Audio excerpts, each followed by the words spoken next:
Listen, you moved the camera, so you gotta. That's It what was you got. moved, and then I moved You it messed my to shot fix up, it. and now I gotta. I didn't redo. move. Yeah, I was not the initial mover. No, you messed my shot up. Oh, that's too bad. What happened? Well, I did this short. I don't want any more bad news. I can't handle it. No, so they have this thing called. They have this ability to multi-stream now in short form. So I tried it today, but it has only like a third of our split screen on each side.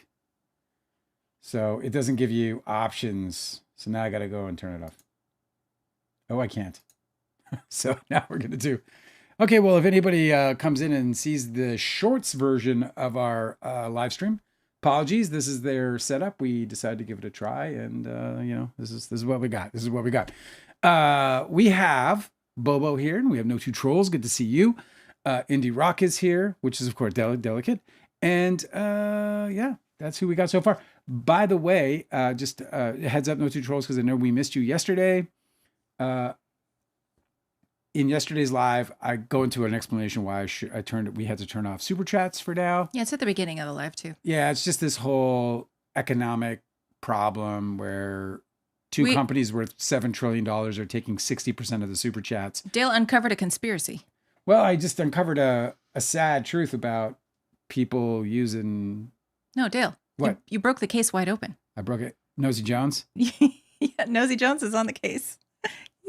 You uncovered a conspiracy. Nosy Jones is like so Dale's protecting everybody by shielding them from the scammers. Anyway, whatever. So we have this really cool little split screen that I set up for us, for our live. Mm-hmm. It just doesn't. I wish it worked for the vertical. Well, I mean, I have it here like this. Yeah, there's like that. Yeah, but the vertical, which takes up your whole screen, like on TikTok, is this god awful half version of you and me, and it's gonna go for 2 straight hours. Well. So if I scoot this way, am I closer? If you scoot the other way, are you closer to the edge? Are you saying if we? No, it's impossible for it to get right. It looks so bad, and it's gonna Uh-huh. go for 2 straight hours. But Oh well, fuck it. It wouldn't be the first time somebody made a bad video on TikTok. Super chats aren't bad. No, kindly DiCaprio. Super chats are quite nice, really. I mean, they were really rewarding and they felt amazing. And, we were obviously humble and excited for everyone because it really did spice things up, and, they say it kicks in the algorithm. I don't know how true that is, but whatever. No, it's not that. It's just that, when, I got a notification that we had to check out this incredible generosity from you guys. And I was like, oh, I got to go do the paperwork and do everything. And then I saw this extremely small number and I was like, what's going on? So I started uncovering everything. And it turns out that Apple just applies, if you give a super chat from an iPhone, it just applies a 30% tax for nothing. It just takes 30% of the money that you're giving to the creator for nothing. For nothing. It just takes it. And I was just, of course, shocked, but I contacted Google. I was like, there must be some kind of mistake for YouTube, of course. That's a big percent. Because YouTube also takes 30%. At least YouTube provides a platform and counting, all this other stuff. Yeah. They actually do something for the money, even if it is high, in my opinion. I mean, very high. Patreon takes 10%. I know. It's crazy. It's absolutely just robbery. It's highway robbery. Patreon has a whole entire platform. So YouTube gets a little break, but still Patreon gives you a whole fucking platform for 10%. Yeah. So, but they bring the traffic and they have all this stuff and whatever. Anyway, we just couldn't Angela and I talked about it, and Angela, you were just like, we can't do this. We can't allow people to give us any amount of money and think that, and without knowing that 60% of it is going to oligarchs. Yeah. It's like mafia shit, It's crazy mafia shit. They're like, sure would be a shame if something happened to them super chats. Fell bombings here. Yeah. So anyway, we went into it in detail yesterday. If you want to check out more about that, I ranted about it. I think Alan came out once or twice. You can check that out in yesterday's live. In today's live, we have other things to discuss. Kindly DiCaprio brought up, just to start us off, that DiCaprio has come out against AI. He says it can never be art. I agree. Well, we can agree about something. From a man who gets paid in Picassos, I totally believe him. He would know. For a guy who you gotta if you've got a nice fine piece of art laying around, you might be able to land him in your movie. So he's obviously an appreciator. Of art. It's Well, fine. that's nice of DiCaprio. I'm glad he's talking out against AI. He and I agree on one thing. Probably more than one thing. Hey, we were good friends. We agreed on many things back in the day. Except it's so funny that he's like AI is important to him, but destroying his own friend's work was not a problem. Right. You know, like AI is a problem, but he still hasn't made a fucking connection in his brain that he destroyed his friend's actual fucking artistic fucking contribution to independent film in 1995. Do you see what you've done, Alan. DiCaprio? Yeah, Alan. You bring Alan out like that. Fucking Leo brings Alan out like that. It's crazy though when you think about it. It's just like, because it's just like, oh, isn't that nice? Leonardo DiCaprio has principles. Does he? Does he though? Do you know what he also has? He has a watch company. You know how much the watches are? $5,000. You know who he fucking cares about? Rich people. Leonardo DiCaprio cares about rich people. Yeah.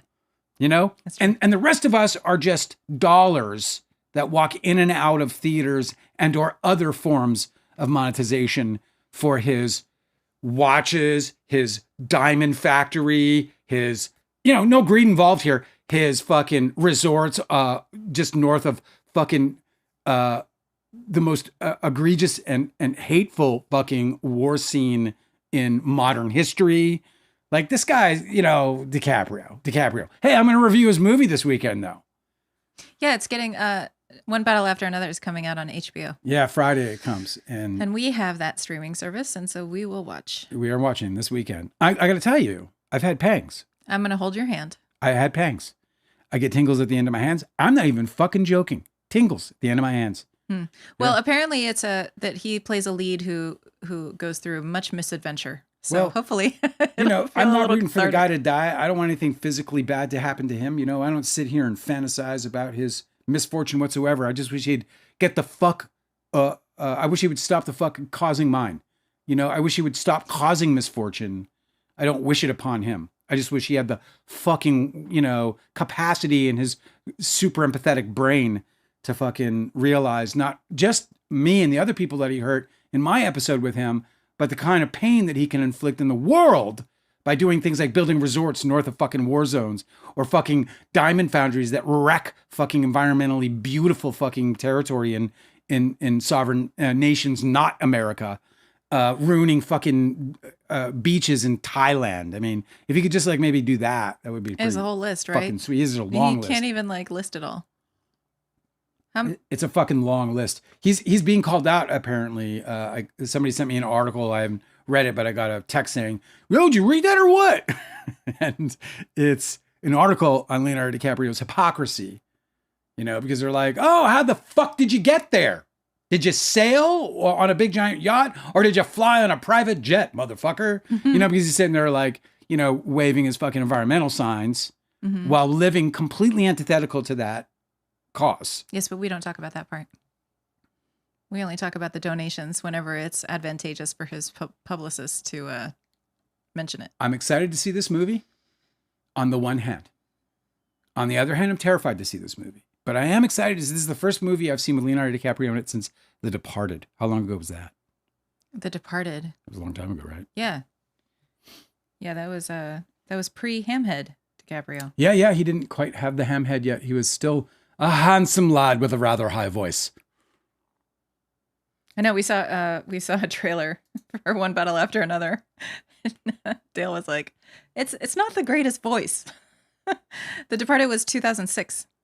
Yeah, so that's the last time I've seen Leonardo. So almost 20 years since I've seen a Leonardo DiCaprio movie. And I'm fucking telling you, I'm fucking nervous about it. Like I feel We don't have wrenching to. in my gut. No, I'm going to do it. If it's not, I'm going to do it. If it's I'm going to be an issue. No, I'm not going to do. I mean, listen, this is my decision ultimately, and I'm going to do it.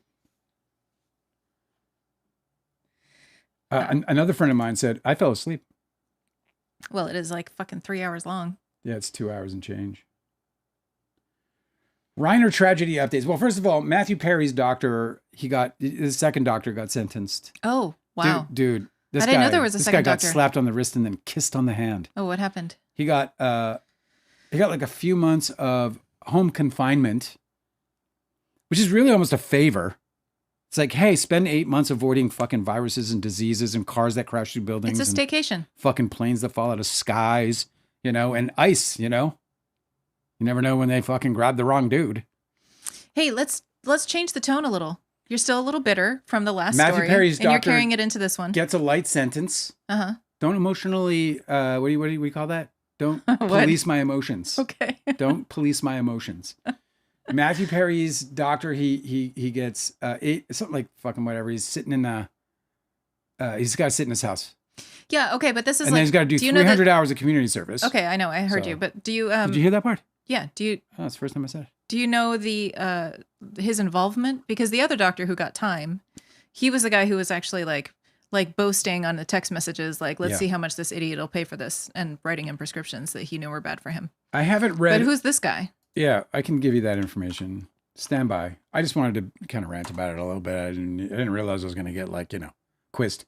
Well, I'm so curious though. Because no, it's a fair question. It's let me scroll past all the Reiner He had stuff. an assistant or something that used to help with his drug acquisition who got in trouble. Yeah, correct. I didn't know there was a second doctor though. What the fuck Dr. is wrong with Mark these guys? Chavez. Okay. He is a wild looking dude. I'm not gonna lie. Like he's kind of like Stephen King meets a really, really wide angle lens. So he looks like Dr. Feelgood. Is that like who he looks like? No, like the kind of shady doctor you would go to obtain illicit substances. Chavez is the second of two doctors who pleaded guilty in connection with Matthew Perry's death and was sentenced on Tuesday. United States District Judge Sherilyn Peace Garnett sentenced Chavez to 8 months home confinement and ordered him to complete 300 hours of community service. In October of 2024, Chavez pleaded guilty to one count of conspiracy to distribute ketamine. He quickly cut a deal with the feds. Yo. I got something for you, man. I got something for you that's so good. I know. I can tell you where I got it. After a slew of arrests were made in connection with Perry's death, Chavez admitted to selling ketamine to Dr. Salvador Plasencia. Oh, okay. So he sold... Which was then sold to Perry weeks before the Gotcha. So he's the fucking trafficker, bro. This guy fucking... A doctor sells to a doctor, and then that doctor... Why can't the one doctor These fucking obtain it? people, man. Money. I wonder if the ketamine... If he's like a veterinarian or something.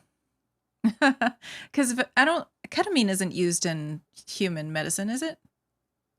I thought it's used in veterinary medicine. I believe so. Oh, I believe know. it's whatever. like I don't know anything horse about tranquilizer or some kind of thing. Well, that's what I thought. Yeah. But I think that's just what people It call it. found its way inside my my system once. And I howled at the moon. I went to it was a reggae festival. That was really cute. And did you try and look at something under the yeah, brim there was of like your a head? little something. It was like a little fuzzball or something. Yeah, there. but your eyes did this really cute cross-eyed thing. Oh, it's really adorable. I was at a You reggae. look like a cartoon character. I was at a reggae festival on Vancouver Island in the '90s. It's an incredible. Oh, say no more. That sounds. That's definitely the kind of place. Incredible setting. Yeah. Incredible setting. The Wailers were there and all Mhm. like the big reggae acts of all time, you know. And so it was this big festival, thousands of people. It was like 2,500 tents or something. Just 10,000 people, whatever. Great time. Oh my God, it was so great. And anyway, I was just hanging out, fucking doing my thing, and I got my, you know what a yucca flux is? A yucca flux? Yeah, I got this. I have no idea. Hollowed out watermelon, and then you with the fruit, you put all the fruit in there, and then lots of vodka, like vodka galore. So it's like a vodka fruit salad? Yeah, and you kind of scoop it into a cup, and you drink it, and you eat it, and you just get fucking hosed, as they say in Canada. So, that's the reggae festival happening, and this guy goes sweeping by, and he goes, whoop, whoop, whoop, whoop, whoop, and he's doing this thing, and he's grooving, he's like going up and down, he's like looking so wild, and I was like, I want what that guy's having. So I tracked him down. I was like, he's like, come here, and he brought me to his tent, and he hooked me up with that, and within 60 minutes, within 120 minutes, within 2 hours, I was literally howling at the moon. And here's how awesome this moment was. The full moon rose up and I just started howling. Oh, I'm doing that, And then all of a sudden, 2,500 campers, all of a sudden the whole fucking place just started howling. That's dope. Yeah. That's like definitely some weird teenage shit. It was such a great trip. I was just an incredible night. How long does it last? I've done it before, I have but I don't recollection, recall. frankly. I don't No, know. I know, me neither. Yeah. I'm surprised that you say 2 hours because I thought it was much faster than that. I thought it was like a half hour. No, within 2 hours I was howling at the moon. Oh yeah, but it's not. I was tripping long before that. Oh, I see. In fact, not only that, I So you were layering your substances. Oh yeah, very much so. Okay. Yeah, very, very I remember much. I was testing the tolerance of all of the organs. I tried this when I was a teenager. Is there a reason why we're not saying the word? I don't know. I'm fucking scared of everything these days. Yeah, okay. And that makes sense. I tried it once as a teenager. And I remember... I think glorifying use is against... Yeah, right. Et cetera, et okay, cetera. so I won't. And I'm not glorifying use because I absolutely think that people should only use any kind of substance under the direct supervision of a medical professional. Gotcha. We can move on. Or I was No, keep doing it. I just wanted to put my disclaimer in. Lacey said ketamine is used in medicine. Think in a trauma setting like the emergency department. That makes sense. Makes sense. It's very effective. All I remember about it, I used it just once as a teenager because it just wasn't, it wasn't very enjoyable. I mean, it's weird that it's become like super fashionable. I love it. I remember that I like walked up these carpeted stairs in where I lived. And I remember being like, oh shit, I just time traveled. Because I went from point A to point B and like didn't recall the actual. Memory. And I was like, oh, steps in between. I just like zooped up the stairs. And I remember, I think the next day I felt like really mentally depleted. And I was like, did I fry my brain cells? Is that what I did? So I just never touched it again. Yeah, me neither. I never did it again. Strange. It seemed pointless. I was definitely exhausted the next day. Yeah, right? Horrifically. Like so much so that I was like, wow, that was fun. But I'm not going to do that again. I had the same experience with ecstasy where like the next day I was like, I feel kind of dumb. This is bad. Then I met like a friend years and years later. Well, that one I avoided somehow. But then I had this friend who like years and years later, like in LA actually. And he was just insane for this stuff. And he wanted me to come over and I guess people like shoot it in their butt or something. Like not in their butt, but like on their butt muscle or like, you know, he's like, you need to in your butt. And I'm like, there's no chance of that fucking happening, bro. That's weird. It was a weird thing for him to say. I've never heard of that before in my life. Really? That was the only time I ever heard of it. What? People are so adventurous with that kind of shit. I don't understand it. Never in my life. Well, anyway, the guy who gave it to the guy who gave it to the guy who died is going to sit in his house for 8 months, and then he's going to go do 300 hours of community service. Do you think that seems fair, given that he didn't actually have contact with the victim? It feels like an extremely light sentence to me. You don't think it's fair? I think a man's life was lost by his illegal trafficking of a controlled substance. Okay. And he was trafficking it to somebody who he probably knew to be distributing that illegally as well. And so you know, he then it's like you know, like in Canada, or I think this is true for America too, but I know this is true in Canada because I knew this happened to a friend of mine. If you get a DUI, if you get a if you have a suspended license and you're in a car accident that was somebody else's fault, in Canada you're to blame if you have a driver's license because you're not supposed to be on the road. Mm. So there's this indirect sort of there's this responsibility to it. Yeah, obviously. It's a little bit of a strange comparison, but no, that makes sense. Did he also lose his license? Oh, he's no longer a doctor. I would imagine. I think that makes the sentence more reasonable. Okay, a guy died. No, I know. Would have been all right if he kind of sat in a cell for like even a year. If he just had to sit there for a year and be like, "Wow, this was really fucking serious." Right now, this guy's, he's avoiding COVID basically. I wonder whether he has like a. I think they should expand the home sentences. They should say things like, no DoorDash. Like you have to stay home, no DoorDash. You have to stay home, no HBO Max. You have to stay home, like no streaming. That's a punishment. Yeah. Or like take away your internet for 8 months. You're home with no internet. Buy books, bitch. That's what you're doing. You're reading. I mean, if you think about like does the punishment fit the crime? Why does keeping him in his house protect society from what he's done? Right? Like if he wanted to continue being a drug dealer, he could still be a drug dealer from his house. Beep, beep. Yeah, it's transactional and it's somebody can come to his house. Does he also have a felony, you think, on his record? Well, I can't remember what it said. Did it say it was a felony? I'm making you look up everything. You don't have to look it up. He pleaded to some kind of lesser charge, is my guess. Mr. Hands 57 through the night to meet the victim in secret. Come on, man. This guy was. Hey, listen. Mr. Hands 57 said Matthew Perry broke up a Bijou Phillips fight, and for that he deserves the Medal of Valor. I wouldn't disagree. I wish we could give it posthumously to him. right now. Anyway, it's a sad thing every time I see his face. It's a face of, that reminds you of tragedy, and not just that his death was tragic, but that his life was kind of tragic. It's like, it's always these situations where, like, I sit here, some days I feel destroyed by what I feel as though what I feel was taken from me. And that thing that was taken from me was this like ideal life, this idea of being everything that I wanted to be and feel. And that being constructed by what I thought that life was going to be. I had no experience. So where did I get that information? Right? From around me, on TV, sometimes the people I met, right? And Matthew Perry had that life. He lived that life where he had it all, supposedly. And Lacey is saying that ketamine makes you dissociate. So they use it in the hospital in the emergency room because it means that the patient won't remember if they like set a dislocated joint or something similar. That's like really hot. Makes sense to me. I think you could have totally dislocated all of my joints and relocated them all again, popped them all back in, and I would have giggled through the whole thing. You would have been like, that tickles. Yeah, I would have been like, and the moon is so cool. And wow, this reggae band is making me feel like love. It's such a downer when you hear about these celebrities with these really amazing lives and these really incredible like social networks and stuff, and they use these drugs to escape. Yeah. Like I always felt like I was interested in using substances to sort of like gain a deeper understanding. Yeah. Like to go deeper, to go higher. For sure, of course. But the escapist ones, like ketamine, Or cocaine. Yeah. Yeah. Or even like terrible alcoholism. Yeah. It's so sad, that they want to escape their lives. They have everything. Life is hard, and it's cruel at times, and we're not given very many. Not only we're not given very many advantages in life or much support, but there's I never truly understood the attack on humanity that actually goes on every day. Like human beings in America are just under attack. Their money is under attack. Their safety is under attack.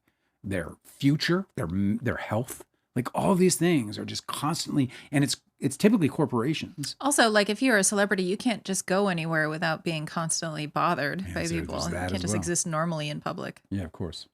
That's got to be kind of isolating. Rest in peace, Matthew Perry. Sad that I don't think, at least, you're getting all the justice that you deserve. I mean, he deserves more, I think. His life was worth more than the pittance of time that these men who, with absolute fucking total disregard for anything, for any vow they took as medical professionals, and they took his life. They took his fucking life. And it just sucks, because I feel like it's the bad guy winning. Even the guy who got the 2 years, because he'll get out in fucking 18 months, bro. Like I'm not the killing kind, but no one would have ever convinced me that I could have been involved in any way with the taking of one's life and see something like 18 months of time. Yeah, but I think that there are sentences like that for people where the court determines that it was an accident. I mean, obviously, I think that it can't be an accident if there was a crime committed to make it happen. Like there was a crime that was committed, so it's not really accidental because you're committing what a I mean crime. is like that's the whole driving. If you're without a license bit. If you're assuming that the person you're distributing the substances to is going to use them in a way that is not going to threaten their life. He's a doctor. The only way that ketamine, the only thing you get from a doctor is a prescription that you go and you fulfill at a pharmacy, and there's an entire record that's attributed to your medical condition. I'm not arguing about this. Right. I just think that I know you're not, but I'm just saying, like, to me the act that they committed is as criminal as anybody else's. Like, I just wonder if, like, there are dudes right now sitting in jail, black men sitting in jail, and have been for decades for marijuana, for distribution of marijuana. Yeah. Also, like just this guy's going to do 18 months for killing that guy. Just being in the proximity of it too, I'm sure. Exactly. Like third strikes laws. Like I was growing up in California when everybody was like boasting about the third strikes law. Like it was when all the politicians were trying to boast about being like tough on crime. So they were basically like, congratulating themselves about like, putting more parents in prison for after they had like tried to get on the straight and narrow, but they got like a traffic ticket, and so they went to prison for the other crimes that they did prior. It's fucking weird. So yeah, I agree with you. It's not very just. Unjust. Well, anyway, I just thought we'd update that because, it's a story that, I'm keeping sort of my eye on a little bit. I guess that's 2 of 2 now. So I don't know who else is going down, but we'll, if it comes in my feed, I'll bring you any updates. You're on the case. So, do you want to go to chat for a minute or? Yeah, sure. Okay. See what's going on. Everybody's here. This is wonderful. Yeah, we're having a good night.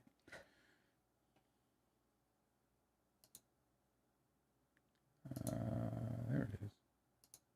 I'm sorry for the silence. No, you're good. Don't forget to like the live, guys. Appreciate your help. Sorry about the shorts. Oh my God, that looks so bad. Erica said that you didn't go full Ellen. It was more like Al. It was Al. It wasn't full Ellen. You're right. No harm, no foul. No two trolls like that. Full Alan. Full Alan. Kindly DiCaprio said that in middle age, I'd like to think that DiCaprio will become more thoughtful. I think in the coming decade, you both will make amends, but maybe not be close friends. Yeah, we'll never be close friends again because I really wouldn't. I just couldn't see myself ever. I mean, I don't know what he would have to do for me to be like. I can't even imagine what would have to happen. It would be something kind of spectacular for me to be like, yeah, dude, I love you too. He'd be like, oh, so I fixed all of that. And then also I just like, you're going to get a package later in this week. It's just a Picasso. Don't worry. I would listen. I would highly welcome. I'd be thrilled if Leo. If Leo came around. I really felt like he was somebody who could have survived fame, meaning retaining, some form of humility. It went fast, man. It went fast. It went up like in one movie. Mm-hmm. Gone. Poof. Yeah. No Two Trolls said agrees with me about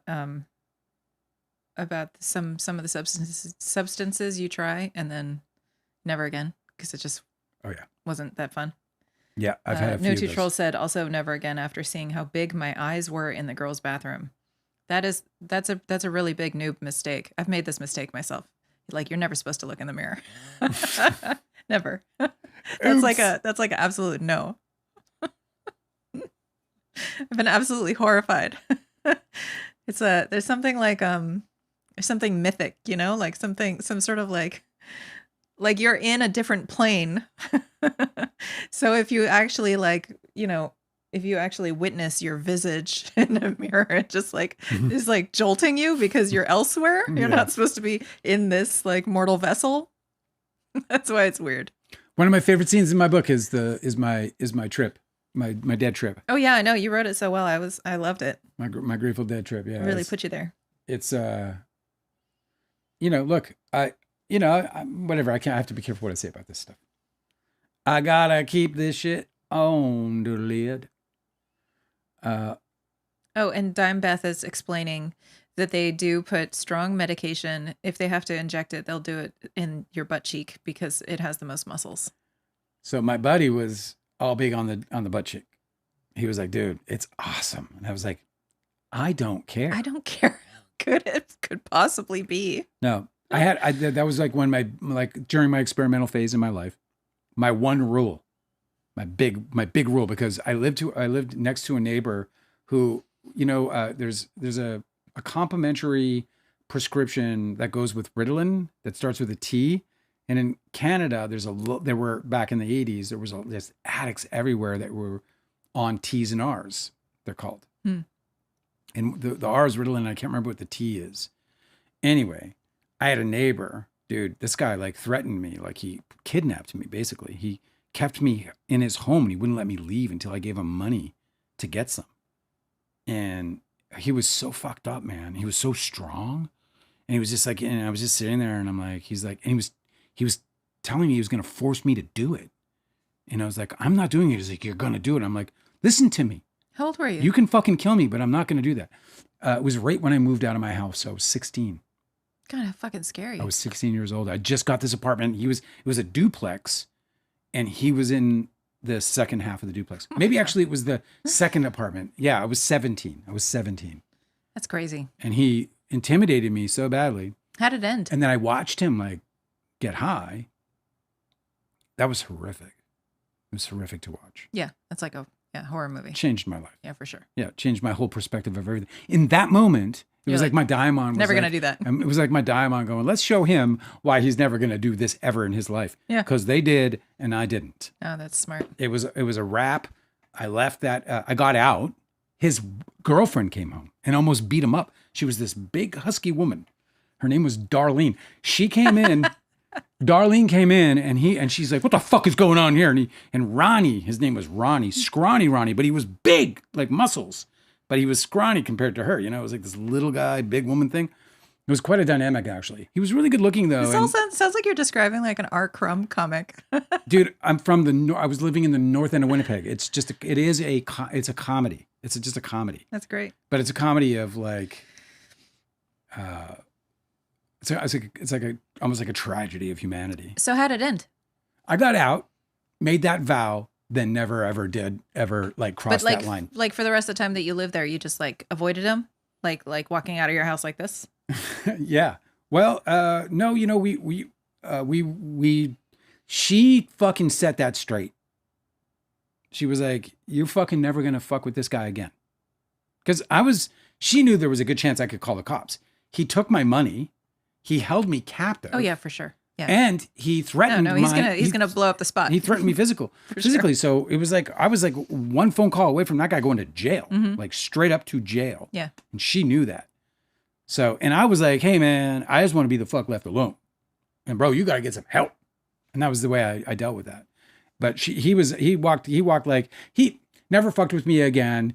Tried to tease me in a couple times. Like, yeah, you want to come in and get the fuck out of here, bro. I wonder where Scrawny Ronnie and Big Darlene are now.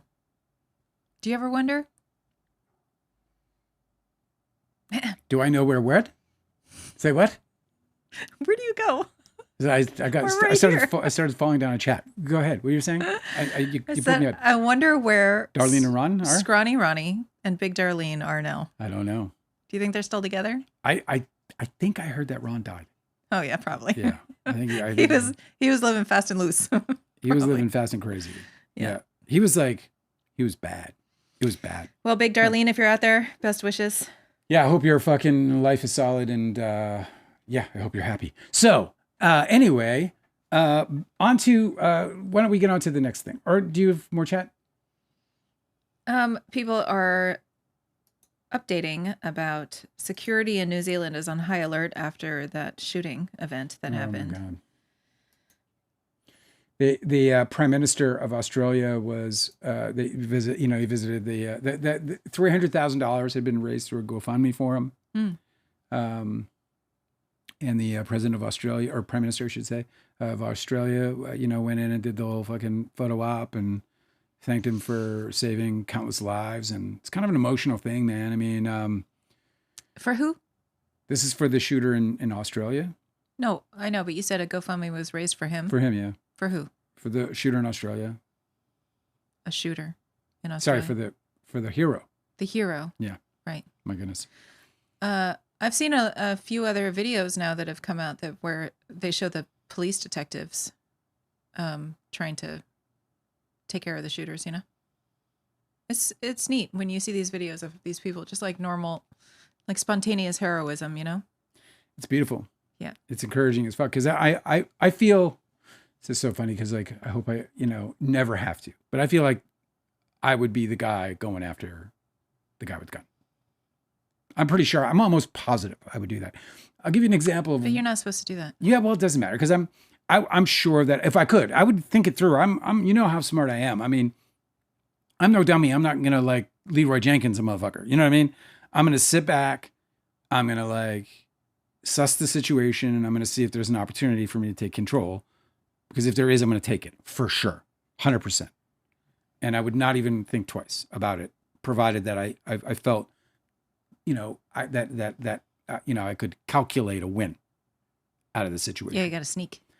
Well, or just speed or whatever it might be. Like, as long as I could see in my mind how I could take this man out, then I would definitely do it 100%. I think it's interesting on social media how often you come across somebody's account and what they are is like a military sharpshooter, like one of these sniper guys. Yeah. And they've got like they're just like social media, like YouTubers. Like that's what they do now. Because they're, so weird. Because they're retired, yeah. but they were snipers in the military. It's like people get out of jail. Highly trained. Yeah, exactly. All the fucking ex-cons, they have like ex-cons, YouTube channels. They're just like fucking, open a bakery. They're like making bank. I know. They're fucking. Anyway, this one guy was saying that if you ever wanted to try and run, if you're trying to run away or to, somebody with a gun, he's like, you don't run directly to them because that makes you really easy to aim at. You gotta be like a rabbit. Cosmic urgency is, I guess he thinks I'm doing. He's being very critical of me these days. Yeah. Yeah. He says, "Oh geez, Dale," which I have no idea what that means, and then edit this out, and then all these faces at me. So. Well, that's okay. We can move on. Doesn't matter. I don't know. Nothing we can do from here anyway. Am I not entertaining? Are you not entertained? Okay, Cosmic Urgency. I guess maybe I'm just losing my step, buddy. I don't know what's going on. All right. What's next? Mr. Reiner, Nick Reiner. Who? Reiner. Rob Reiner's son. Rob Reiner's son. Nick Reiner. Reiner. He screwed me up. So there was a press conference today where the LAPD detectives and I don't know, I guess the chief or something were talking to the media. Yeah. Right? Thank you for finding that today because I thought it was interesting. They didn't share much information because it's so early. Yeah, they did a press conference. They did a couple, but the one we saw was the DA. And it was pretty much what you would expect from a case so incredibly fresh. I wonder how they located Nick because he was out of the house and he had wandered onto the campus or near the campus. There's a park. UCLA there's a park near UCLA because UCLA. There's Brentwood and UCLA's right there. Yep. So I saw the photos of his arrest and there was like one of the signs for the metro, the subway system right there. Yeah. For the university that probably comes out in that park. And I wonder whether that's where he was headed. But I think it's so strange that they found him. Like in the whole city, that far away from home. How could they have found him so easily? It's not like he had a tracking device. Isn't that weird? I got to do a quick update for somebody if you don't mind. Okay, what happened? Slow Car is here saying no almond milk donation button. What a shame. Almond milk donation? Oh my God. If you remember, So Slow Car funny. came and dropped us this massive donation. Yes, I do. For almond milk. Oh my God. For the almond milk. Well, in just a quick recap on that, because I just want to give everybody an understanding. We decided to end super chats for now because Apple imposes a 30% tax. If donations are Apple takes a cut and then YouTube takes a cut. And then I think that you and I both agreed that people who are trying to donate aren't interested in paying Apple and YouTube so much. So. Yeah, it's just these two companies are worth a combined $7 trillion are taking 60% of super chats when you guys give us super chats. And if the super chats come from, other countries, there may also be taxes involved.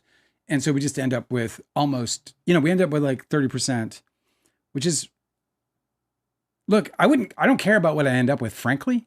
It's the principle of giving them 60%. That's right. And we work hard. Like we're not fucking around. We work really hard on this stuff. So, we're also investing in gear and. I was thinking about the people who are pushing that button. No, I'm certainly saying, they're not. I'm talking about. I'm just talking. Yes, of course, that's the priority. That's the whole point. Yeah. So. Yeah, Slow Car says that's wild. That's what we thought too. Yeah. And I just felt like it would just be. It's like the right thing to do would be protect you guys from having to be taken like that. Yeah, the most discouraging thing I saw about it all really was when I found out about what was happening, because I was having a hard time getting the answer out of YouTube. And because they were like, oh, there are fees. And I'm like, what fees? Tell me what's going on. Because there was this massive disparity in the numbers. So I just went in and I looked it up on Reddit, and I found this sub for YouTubers who discuss this shit. And in it, everyone was like, it's better than nothing. And I'm like, and nobody was saying like, hey, like, what about the guys giving you the money? 100% nobody's giving you money wants to be giving 60% of that to two giant corporations. I think about people with their iPhones, and it gets me a little crazy because iPhone owners buy their phones and then they pay a monthly fee, which in part gets paid to Apple to be able to use their phones. And then Apple imposes a 30% tax on everything that they buy on the things that so like their money just keeps flowing to Apple because they own an Apple device. Like the Apple device is just a capture device it's like the mafia. of Apple owners' money. Like I left Apple at the iPhone 3G. Can we talk about this topic again? Just let me finish. Okay. Just because, and I'm glad I did, because I was like, I had no idea that they would like take so much. It was just crazy. Anyway, go ahead. It's worth informing people about. Oh, I know, but I just thought you were going to go on a tangent about Apple. I'm not going to go on a tangent. Apple products. Come on, Angela. What are you doing? Let's go. What do you want to talk about? That's weird. What are you doing? Well, we were talking about the press conference that we saw before live. Let's go back to that. It was really I thought it was really amazing how these cops were talking about the victims and how beloved they were. Like that the whole city's upset about it. And I was thinking, I was like, it's so crazy that like Rob Reiner was beloved to everyone in Hollywood, regardless of whether they worked with him or not. Everybody respected him. Yeah. But also anybody in politics, right? No, I mean, Donald Trump hated him, clearly. Yeah, but he's unique. Do you see how many people are defending? I mean, are upset with him for what he said? Like, and there's a lot of there was an entire Fox News panel that said that what he said was so despicable. I understand, but there was a whole Fox News panel that talked about how great Rob Reiner was, and that's not becoming of a president. You know what I mean? Like he's alone in this. Yeah. But also in California politics, like I didn't realize that he was so involved in overturning Prop 8, which is just amazing. You know, it's great to hear about somebody that does that doesn't have like their own personal story of like, you know, trying to get gay married, or their son or daughter is trying to get gay married, and that's why it's their cause. Like he just was doing it because it was right. Isn't that neat? It is. It's I mean, the guy was beloved, obviously. And for those reasons and more, you know, his political views, I like, you know, I more agree with him than disagree with him. Right. But this dude, Rob Reiner, like when he would go off, I'd be like, oh, you're kind of, you know, like getting on my nerves already, because he would just go so off. He's also a Scorpio rising. Actually, our charts are remarkably similar. As a matter of fact, if Rob Reiner and I got together in a room, we'd probably just fallen in love, dude. This is crazy. My Jupiter sits on his ascendant in Scorpio, and his ascendant sits on my Jupiter in Scorpio. You guys would have been. Forget about it. Or maybe we clashed. Who knows? No, he also has his Mars in the 5th house. Yeah. And I have my Mars in the 5th house. Do you understand what I was supposed to be in this life? It's funny too, because I pulled up Rob Reiner's chart just to see, you know, just to find out what he was all about, because he was so successful, right? Yeah. I always try to look for markers of success. Yeah. And he has the same exact Venus placement as me. Yeah. Which is the same Venus sign as Beyonce and Taylor Swift. So, you know, I'm supposed to be big shit too. Get to it. I know. And Rob Reiner also has the same exact sun as me. So there's like almost like a degree apart. Yeah. He has the same birthday as me. You guys are Pisces through and through, man. Weird, right? Yeah, he's got a 5th house sun, which makes him, you know, makes his chart a little bit so different. Big difference for me. In your close and successful relationship with Rob Reiner, he would have liked me too. I would have been invited to Loved you. Yeah, of course. Parties, I love you. So there you go. Slow Car is saying A Few Good Men is arguably one of their favorite films. Somebody today was talking about just like the expertise of his filmmaking. It was just like his pacing. They described it like his movies were on like smooth tracks. Like the pacing was amazing, and they thought that it was probably because he had so much experience working in TV, because everything has to constantly be moving. You know, something always has to be happening. I don't know. I mean, that might be it. You know, TV was such a vastly different thing back then from film. Yeah. But I love that description. That's a perfect description. He's like a perfect like jazz record, you know, like a perfect smooth jazz record where like no skips. You can't even hear the breaks between the songs, everything just perfect, but they're all different and perfect and beautiful in their own individuality. He was marvelous, obviously. He went on a fucking tear. We went over this yesterday, but he went on a tear like few filmmakers ever have. He finished that tear off with Misery. I think he just peaked there and he just kind of had to like come down a bit, man. Cause it was just, he had like whatever it was. He had like 6 or something. Well, his first 7 movies were absolute fucking gems. Every one of them. Yeah. I also don't know. With the exception of, I guess, the Cusack movie. I don't know how it aligns with his family life too, because there's a lot of people that quit, like, most famously, like Rick Moranis was like quit Hollywood at the peak of his career because he wanted to raise his kids. So it might have been the same thing with Rob Reiner. He probably just like slowed down and stopped being such a hit maker because he wanted to spend more time at home. Because like even if you're making films locally, you're away from home for the entire fucking day. Very long days. Yeah. Yeah. And you're in the editing room for very long days. Mm-hmm. Yeah. I wish it were me. I love you, man. I never want to be away from you. I want to fucking make a movie so bad I could just die. Don't. Well, I won't die. Then you won't make a movie I just for sure. could die. Yeah, I can't make a movie when I'm dead. Except the one that's about my life. There's a book for it. Should anyone be interested? Just such a bizarre turn for this whole thing.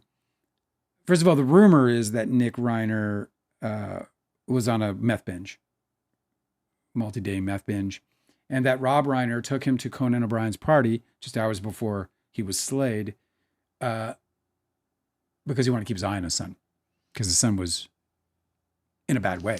Yeah, I don't know whether the stories are credible, but there's people who are saying that, I guess these tabloids are reporting that he was being really combative at the party.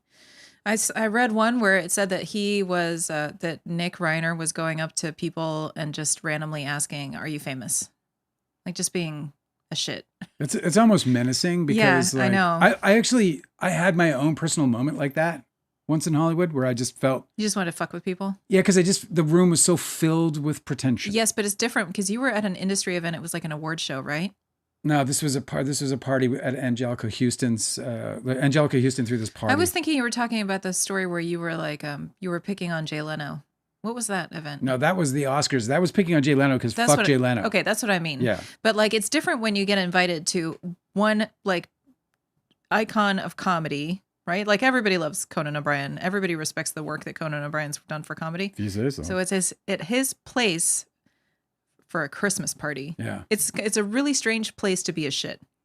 It is. It's a really weird environment to like try and he was clearly not of antagonize right mind. people. He was clearly not of right mind, this man. And then also the article that I read said that that he went up to Bill Hader, who was having a conversation with somebody, and like tried to interject in the conversation, and Bill Hader was like, "Hey man, it's a private conversation." Somehow said, "This is a private conversation," and apparently Nick glared at him and then stormed off. But that's how they described it, was stormed off. I don't know what that means. Yeah. But I was thinking about like how awful it must be for Bill Hader to have like had a strange encounter with this guy the night before he goes violent. I mean, it's fucking terrible. I mean, horrible. It'll haunt him. When you think about all the people that were there. Well, it'll haunt him. I mean, this man stared him down before he murdered his parents. Unbelievable. So like there's a post-traumatic. Yeah, that's nightmare shit. Yeah, there's a post-traumatic event there That's that like I'm sure is going to be something that, plays in his brain in ways that, may not cause him any kind of detrimental or permanent harm, but like it will haunt him nonetheless. So yeah, I mean, a fucked up night for Conan, who's like, was obviously throwing like, so I've been to these parties and I got to tell you, man, just hearing about like, oh, Conan's party. Oh, fuck, I'd love to be there. Because most of the parties that I went to, I had a fucking ball at. Most of them. Yeah, they were great. So fun most of the time. Even the ones filled with pretentious stars everywhere or whatever. If I was of sound mind, if I was just willing to just let life go and be in the moment, God, fucking good times, man. Good times. First of all, the whore's divorce. Yeah, you just can't fucking beat the food going on the trays, bro. I just... Yeah, but you think about all the comedy minds that were in that room. I can't believe how awful to turn it into. That gets like weird though, because like I've been like some sort of like a argument or something in that room of all rooms. Like it's not like he went and like hung out with a bunch of agents, He hung out with a bunch of career comedians.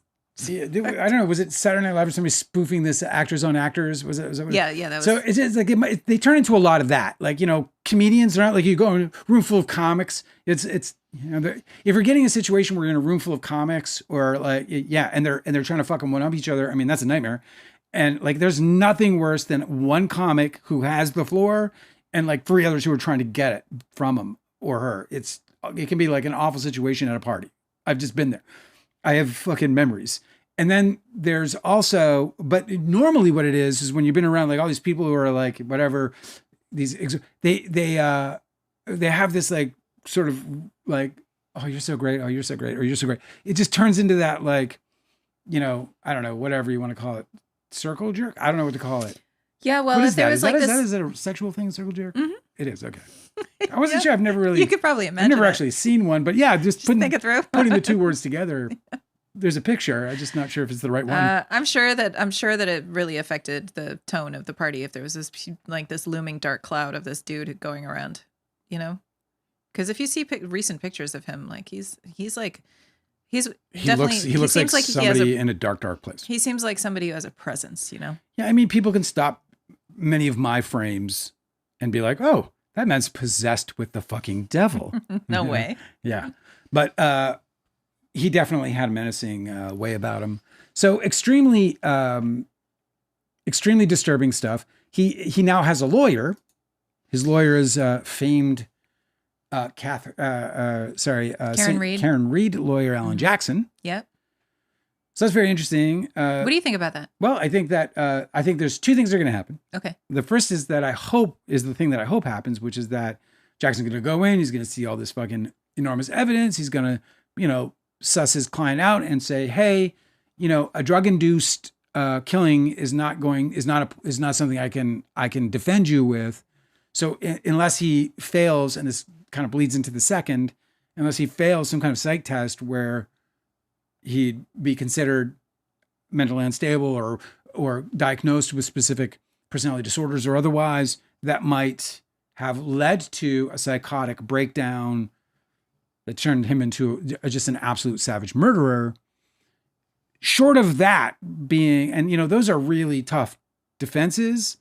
So short of that, my guess is that they might try to so we might see things like insanity defense getting thrown out right now. That's what I expect. But I think that's going to put pressure on the DA. So don't be surprised if the DA comes back with a recommendation for the death penalty. Don't be surprised about it. Probably unlikely, because I think that the family is going to be like, no, because there's no way Rob Reiner would want that. No, absolutely. I think that I agree with you. I mean, I don't know Rob Reiner. I've never met the man. I think that we can all just, knowing what we do know of him, guess that probably death penalty is off the table. Yeah, I think the whole community involved in this horrible tragedy is not pro death penalty. So the only reason there would be a death penalty on the table by the DA would be to try to force out a plea. Okay. And so because I think that's where this thing must be headed. I can't. Because you said. Yeah, it just stopped me in my tracks. But that didn't happen. No, thank God. That's funny how. So words that's what do I think. that. I think that this is going to end up in a plea agreement where he goes and spends the rest of his life in a prison. And I think that they're going to, potentially leverage that without necessarily recommending a death penalty. So that's what I'm hoping for. I really hope this doesn't turn into a trial. I think that would be a gruesome and horrible thing. It's like there's another one that, if you recall, that I was like, please don't. It was Kohberger's case. I was like, please, no trial. Don't. Brian Kohberger. We don't need trials like this. Right. If there's enough evidence on this, I think it's incumbent on the DA to do everything they can to prevent a trial for the victims and unless there's, obviously a reasonable, dispute, right, between the charges and the defendant's actions, right? But assuming they have an ironclad case, which, let's assume they do. Hard to believe anybody else got in there and did that kind of damage under all those circumstances. The 2 were seen, Rob Reiner and his son Nick, arguing or fighting at Conan O'Brien's house. And I got to tell you, it's another interesting part because he was already like slanted and going crazy in the party. So then to have another moment where he might be feeling publicly embarrassed can sort of lend to motive, especially if you're in a psychotic state or drug-induced psychotic state. I think also the police at the scene would be able to determine if somebody had broken in or not. Yeah. They could probably, if he kept his cell phone on him, they'd be able to track his whereabouts. Like, I'm sure that they have really rock solid evidence.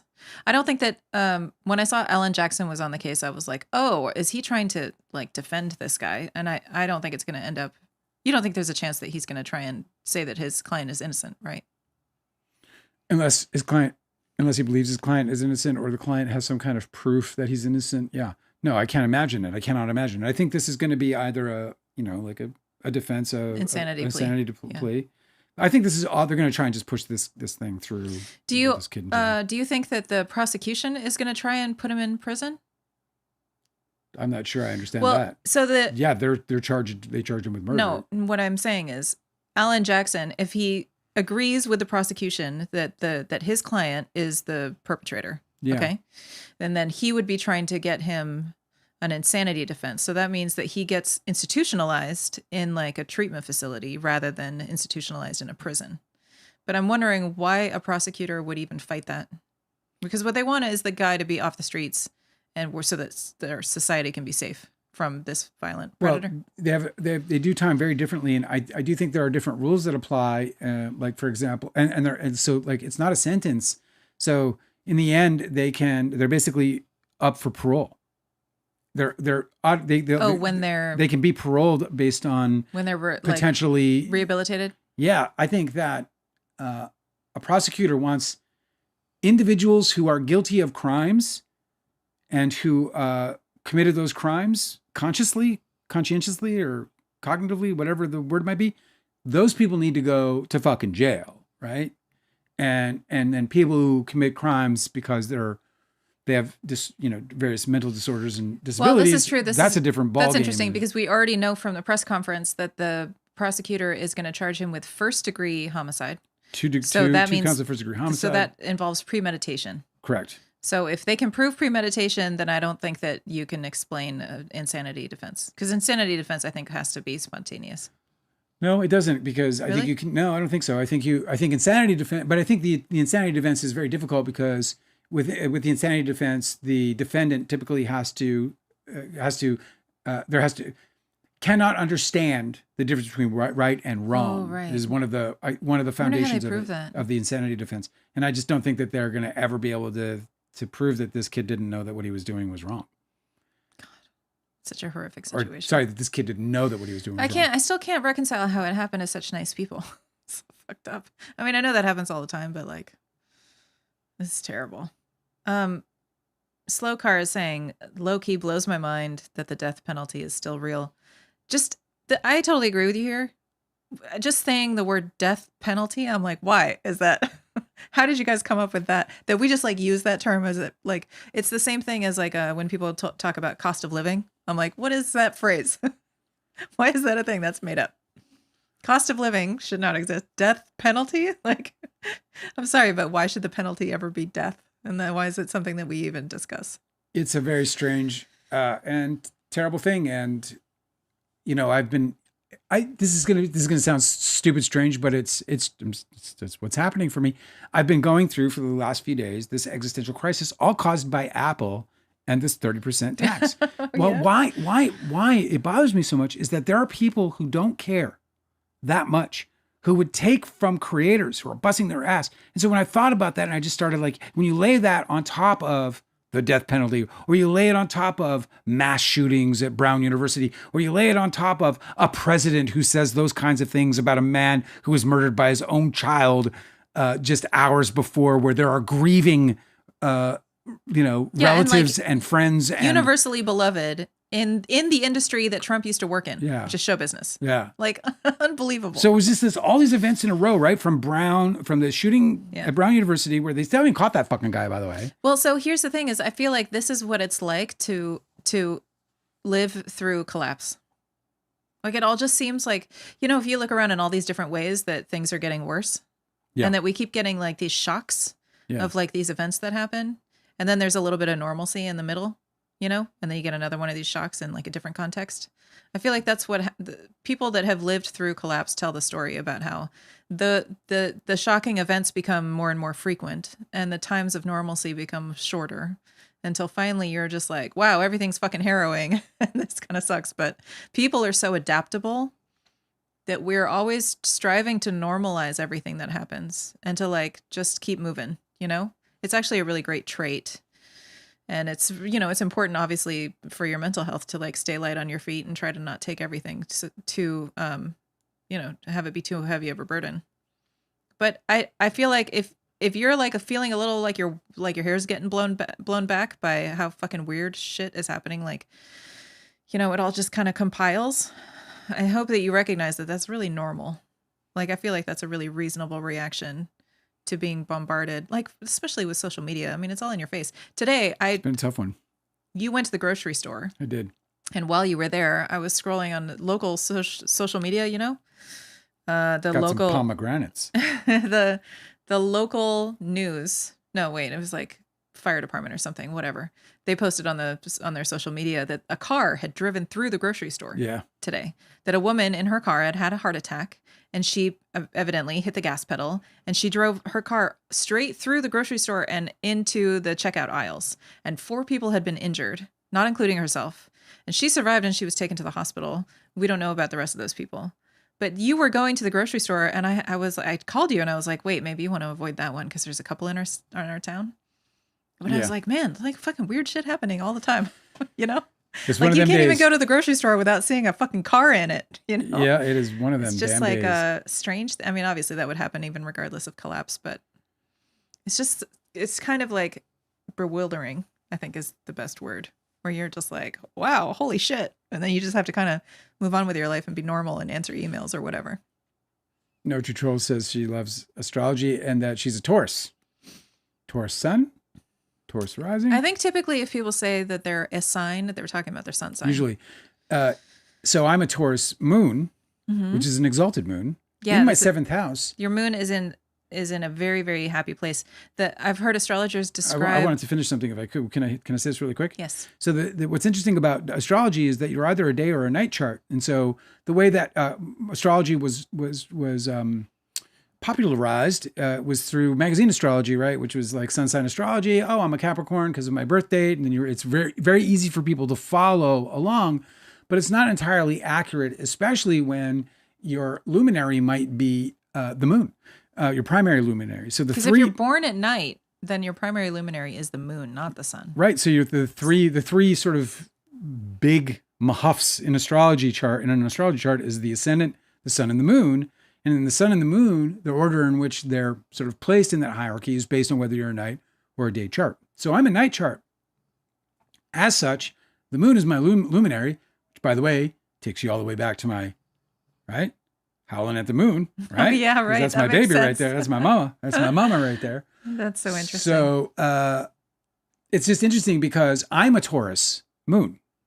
So in the same way that, No Two Trolls is saying I'm a Taurus, I too am a Taurus, which, by the way, comes through in many, many different ways in my 7th house, particularly cooking. I love to cook, and I cook for my partners. I only have one, my partner. Yet.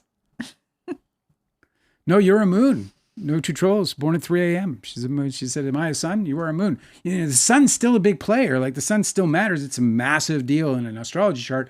I'm a Capricorn sun. I have a stellium in my 3rd house of communication and siblings and, sort of short travel or short, community. So, but I have that in a stellium with Mercury and Venus, and that's a big fucking deal, But as a Taurus moon in a night chart, you might see more of that manifestation of the moon than you might, my Capricornian 3rd house cardinal ways.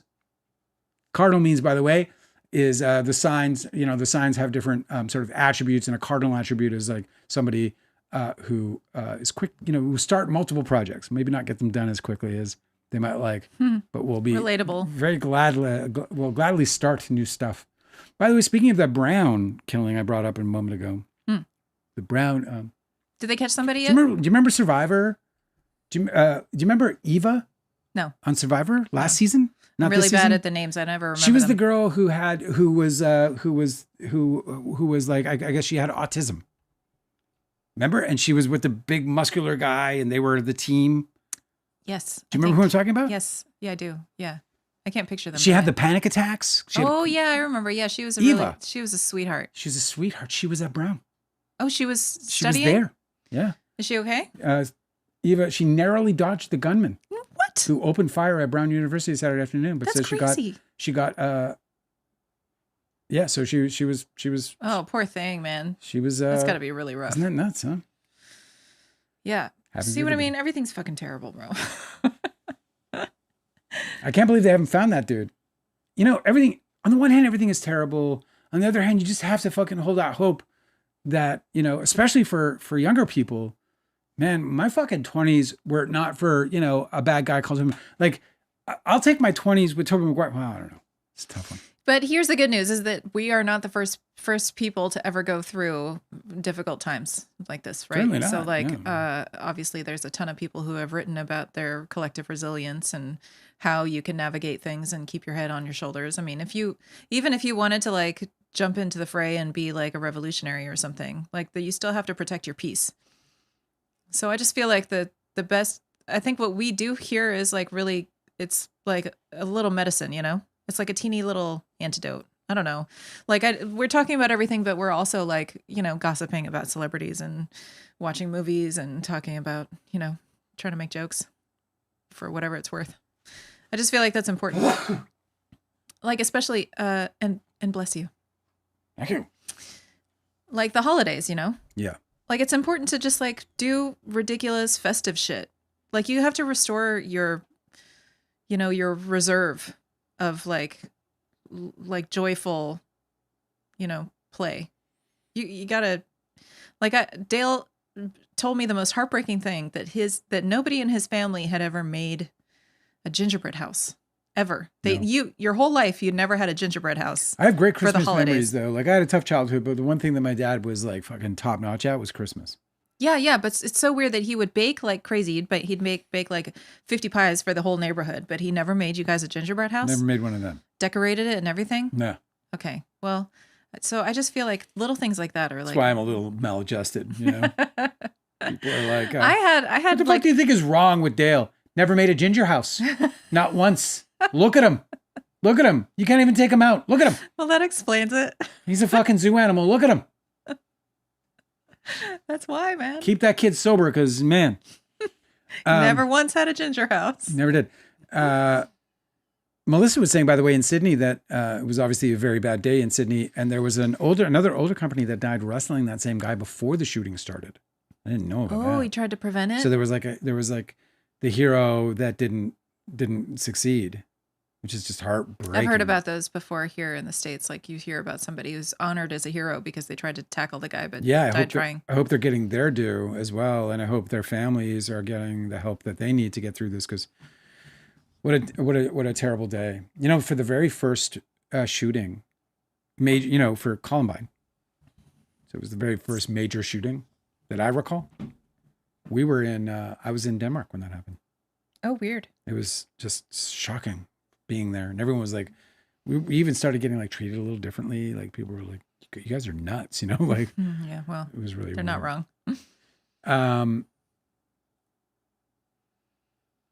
Let me see here. Going through some of the chat. Is that okay? Yeah. Okay, go. Melissa says, I'm fine. I live with about a half hour from where it happened. It's just really sad in Sydney right now. And we're all shocked. Well, the one thing that I love about what Melissa is saying is that, you know, that the entire city of Sydney and truly the entire country of Australia is in shock. And the difference between their shock and our shock is that they do stuff about it. Oh yeah, I know. They progress, they make changes. Yeah, they're not like they don't have like a lobby, like a corporate lobby that has a stranglehold on their government. Maybe they do, but not this one. And remember that this problem is a problem that may have started in America but spread quickly around the world because it's a human problem, and obviously it's a legislation problem in some places like the United States. But you don't have that problem in in Australia. So it's a weird way to be grateful. But here's one thing you can be grateful for: that in the last 10 years, 30 Australian lives have been lost to mass shootings, and in America, 5,500 in the same time period. And obviously, there are two different size countries, but obviously per capita, America's pretty much tops in the world for this horrific, psychological phenomenon that seems to overcome people in multiple countries, right?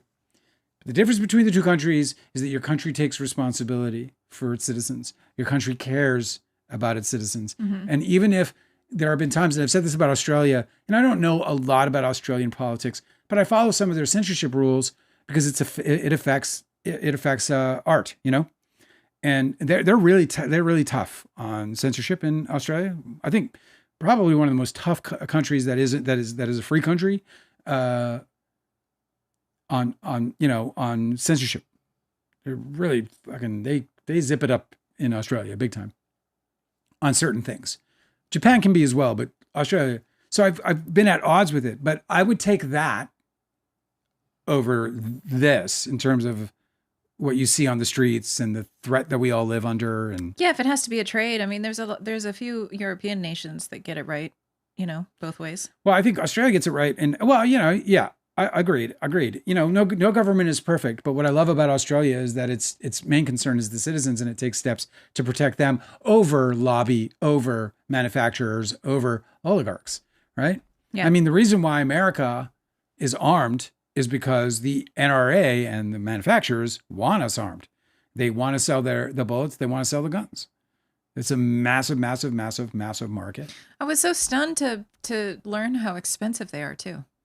Like we see these these guys with like these social media accounts, and they present themselves as if they're like these guy next door like redneck types, like whatever, like a farmer or something. Yeah. And then they have like this huge arsenal that costs like fucking $500,000 or something. Or whatever, even 10 grand or whatever. Yeah. I had a friend, man. I remember when I was over at a buddy's house in LA. Yeah. And he was like, "Yo, check this out. I just picked it up." And he pulled out a gun. Yeah. I was like, "Dude, weird. Put that away. What the fuck?" I never went to his apartment again after that. Yeah, of course. Because I was like, man, you're like, well, it's not safe. I don't want to be around when a bad day happens. Yeah, right. You know what I'm saying? So I'm glad, Melissa, that you're fine. And I'm so sorry that you guys are going through that. But I am glad that you guys are at least, as a collective, going to do what you can. In this case, because you do have such great gun control laws, maybe there's some modifications to them or whatever, but this is probably a psychological issue. So my guess is that, Australia's response is going to find out what happens to these people psychologically, and then, how to get them help or how to find and look for signs and prevent it, maybe from other people's observations. I don't know. I just wish it would stop. I really fucking do. Slow Car says, I like to believe that over time things always tend to get better. Well, I think you're right. And I think that, that things do get better. I think things are far better today than they were 100 years ago, even 50 years ago, in many different categories in America and probably around the world, certainly around the world. Now, we live in these long, humanity is on a much longer cycle than our lifetime. Mm-hmm. So that doesn't mean that good thing doesn't take 80 years. Or doesn't it just we know that because we know about North Korea, and we know about Russia, and we know about all these other countries and other places Africa is so many different countries in Africa where there's either just awful war and or militants and militia, or there is poverty and famine or whatever, and we know that these countries could and regions and can go into these funks that can last decades and decades and decades, because humanity is a long-term project. It's not a lifetime long project. So while everything does get better, it may not seem so for some of us. Or when things go bad, they might go bad for the rest of your life. And that's where it gets shitty when you get down to the individual.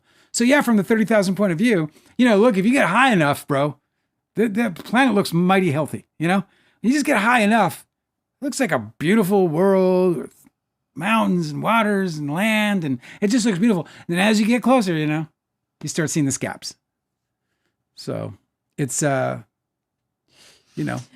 tough one. I think that the U.S. is going through a really interesting transition because you kind of had to like peel back the layers to see all the rot, right? Yeah. Like all of our institutions were extraordinarily fragile. And I think a lot of people who were politically involved were sleepwalking through a situation that was unsustainable from the beginning. Like there's no part of our system that was meant to to benefit people in the long run, It was all exploitative. It's been for so long. And so I just feel like people like our boomer parents, who were like sleepwalking and trusting the government and just assuming everybody was doing everything right. And yeah, there were wars, but they happened far away and you never had to see any of that trouble and you didn't have to think about it. Like now those people are woken up to it, They're no longer able to ignore the things that we were comfortably ignoring for so long. I think that's ultimately a good thing. I hope that everything gets rectified a lot faster. Yeah. It seems like we're just kind of like slow walking straight into the center of the volcano instead of like maybe going around the ridge, we'll see what happens. I got this really fun Ask Reddit today that I wanted to share with you guys. What is it? The question is, what is widely accepted as normal today that people 50 years ago found disturbing? So the question is, what is widely accepted as normal today that 50 years ago, that people 50 years ago found disturbing? The first answer that is upvoted, has 12,000 upvotes, is being constantly reachable. If someone didn't answer the phone for a few hours back then, it was normal. Today, it causes panic. Mm-hmm. And of course, everybody can relate the fuck to this. If you were, born and lived through any period of time, as I did so substantially. I think the trick is to remain unreachable from the start. Like, yeah, okay. Eventually, you can just train your friends to know that you're not reachable all the time. Yeah. Yeah.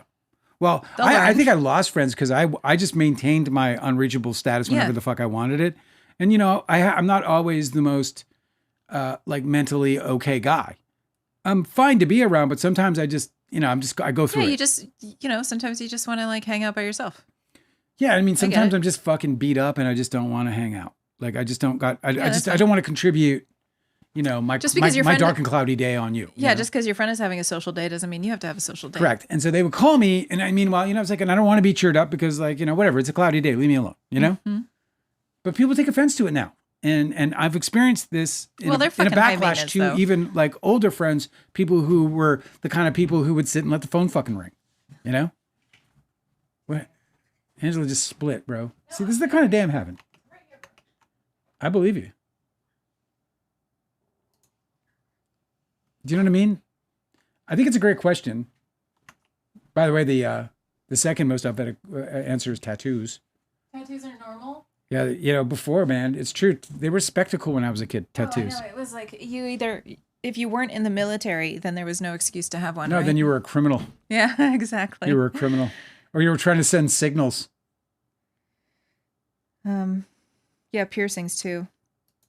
Yeah, and piercings. But piercings still like, hey, man, sometimes, the whole like facial mutilation, like the whole self-mutilation thing gets a little wild for me. Well, sometimes people go I can't even handle those fucking ear loops that people's doing. I'm like, man, and I know it's like not new. It's been going on tribally for centuries, but like, if not millennia, but like, I just can't stand it, man. I'm just like, especially when, when I hate it the most is when I see somebody walking around with the loop out. Oh yeah, I can't handle it. Like a hanging flap. Well, it makes me like stare at it. It's like, it's like a deformity. Well, they're really expensive, so if you lose one or something, it's like you can't just replace it that easy. If you're broke. Those pieces of jewelry are like they have to be made of like fucking titanium and shit, or else they'll like cause infection. It's a whole scam. Dude, that's another thing. Mm-hmm. Don't even want to talk about that. Like I've seen a couple of clicked on a couple of our what the fucks. Didn't know what I was headed for. Yeah. There was a couple of those. A couple of those eroded by infection. Oh my God. Open discussion of mental health and suicide was the third. Definitely most. Taboo. When I was growing up. For sure. You did never. Not only that, but if you were like unalivey, you were considered like sick in the mind. You know, you were like a disease almost. It was Yeah. like people wanted to disassociate with you. No, it was really interesting. So, I don't know if you guys know the band In Excess. Guns in the sky. Yeah, it's a really, really great band. They had the singer, Michael Hutchins. Is that his name? Yeah, I think that's about right. He passed away accidentally. Of asphyxia. Yes, he was doing autoerotic asphyxiation, Yeah. and his family was I really. I don't know how you get motivated. I know. Well, It's like, hey, I'm going to try this. What are you so doing? the tabloids said that It's your breathing pipe, buddy. The tabloids said that he unalived himself. Yeah. And it was, his and parents were- his poor family was trying to correct the story, the public story, being like, no, it was an accident. Like, it's very important that everybody understand that he did not choose to do this, that he accidentally did this. And Okay. it just goes to show, like, yes, like that obviously speaks to getting the story of your loved ones passing wrong, which is super hurtful, but also maybe the taboo, right? Yeah. I don't know whether that part has changed about people's opinions of it. But I know that when I was growing up, nobody ever talked about mental health. I actually can tell in screenplays when somebody does makes a movie or writes a book or something, and it's set in the 70s or 80s, and they talk about anxiety. Yeah. I'm like, that's a big red flag that you don't know what you're talking about, because nobody ever spoke about that kind of stuff. It's like if somebody's ever talking about like, oh, I have anxiety, or We had one family member. I had a very large family. My mother was she had 11 living siblings and 2 that passed. She had 13 total siblings at one point in her life, and but only grew up with 11 others, and so and then they all got married except one. So it was just, and they all had like, I think the average was 4. It's like a town. It was, my grandma's funeral was just the most insane thing. It was like the mayor died, you know? And with all of that, we had one person who in our family had, I guess, like a breakdown of some kind. Oh, like a panic attack type An shit? episode. Yeah. You know, that got her hospitalized and on medication. Amazing. But she was alienated from the family, basically. Oh, really? I mean, people were just She was, like, and it was all like, unstable? it was like, oh, she's fucking, did you hear about, oh my God, it's terrible. Oh my God. It was just whisper, whisper, whisper. That sucks, It was unsupportive. Mm-hmm. And it was just judgmental everywhere. Like all the cousins, all the rest of the aunts and uncles. Yeah, well, that was just like one generation away from your family would send you to have your brain like completely blendered Oh, yeah, dude. with Fucking like Ernest lobotomies. Hemingway, dude. Yeah, like people would just like have lobotomies. Have you ever learned about the medical One Flew Over procedure? the Cuckoo's Nest is a wonderful Have you ever learned about the medical procedure? of lobotomy. Don't they just take a nice pick and Yes. knock that thing They open? put this tool, which is like kind of like a corkscrew spoon thing. Yeah. Ugh. And it's like an ice pick, and they put it up your nose, and they just Yeah. like scramble your guts, Yep. and they just like noodle it All around. right, let's see if that Like, worked. There's absolutely no imaging. Like they're not using like the scopes or anything to It's see what medieval. they're doing. They're basically just like gonna just stir it up a little bit in here, And then drink this bat's blood. It's insanity. And I can't believe it. And sometimes they would send people home, and they're like, "Well, it didn't work. She's a vegetable." Yeah, and then the shock treatment, like Ernest Hemingway, Yeah. just before he unalived himself, he was treated. 'Cause he was being all the shock tortured, treatment. right? He was being tortured. He was being tortured. That man got. So that's what I mean. Is like it was just one He might generation. still be with us. That's what I mean. Is like It's a joke just- because he it's- definitely wouldn't be. Dale, Yeah. listen. Okay. It's just one generation after shock treatments and lobotomies that we had. Like, oh, it was really taboo to talk about anxiety, and you would get shunned if you had a mental breakdown. And now we've progressed so far that everybody can just be totally forthright. I've seen people who are talking about like they're writing letters to their bosses talking about how they need a mental health day. Like that would never fucking happen when I was younger. They'd be like, well, I guess you're not suited for this job, The last one on this is that I'll cover is people spending hours a day talking to strangers online instead of their neighbors. I'm guilty of that. Well, look, Instead of their neighbors? instead of their neighbors. Who wants to talk to your neighbors? I know, what the fuck? People talk to their neighbors since when? Where? What country? No, I kid. that's like, oh, you're not the best friends of the kid you sit next to in class. Like it's assigned seating. Yeah. And like you're supposed to get to know them. Well, I used to love my neighbors back in the day. When I was a Yeah, kid, we I know. grew up. Well, I mean, when I was you're- victimized by my neighbors, but I also loved the ones that weren't, victimizing me. And I also loved the idea of community because there was like, I could go somewhere and be like, hey, it's Corey. What's up, Corey? And hey, it's, fucking Pat. Pat, what's going on, Pat? And I'm not talking my current neighbor. I'm talking Pat, who was Jeff's mom back in 1985. I think it's really weird to expect 1985. I actually once lived in a place where the neighbor was really friendly, and we spent the entire time there hoping he wasn't, or wishing he was. Really? Yeah, he's one of those guys that would like talk to you through the closed blinds. If your windows were open, he'd be like, "Hey, you guys in there?" It's like from Tool Time. Exactly. Hey, you guys want to come out and smoke some weed? Kind of a perfect character, really, isn't it? So we're like hiding, like whispering, like turning the lights off real quick. Like, it's strange because this is like sort of a double-edged sword here because people spending hours a day talking to strangers. I've met all of these people in this way, and I fucking love my time with them. I love hanging out with these people every fucking night. I can't wait to do it every single night. Yeah, that's weird. So it's a double-edged sword because there is this like sort of disconnection from things like neighbors and being neighborly and having neighborly functions. I'm still not over this. You're not supposed to be friends with your neighbors. Yes, you are. No, you're not. We are. Yes, you are. If you're not, their proximity to you is ripe for power struggle.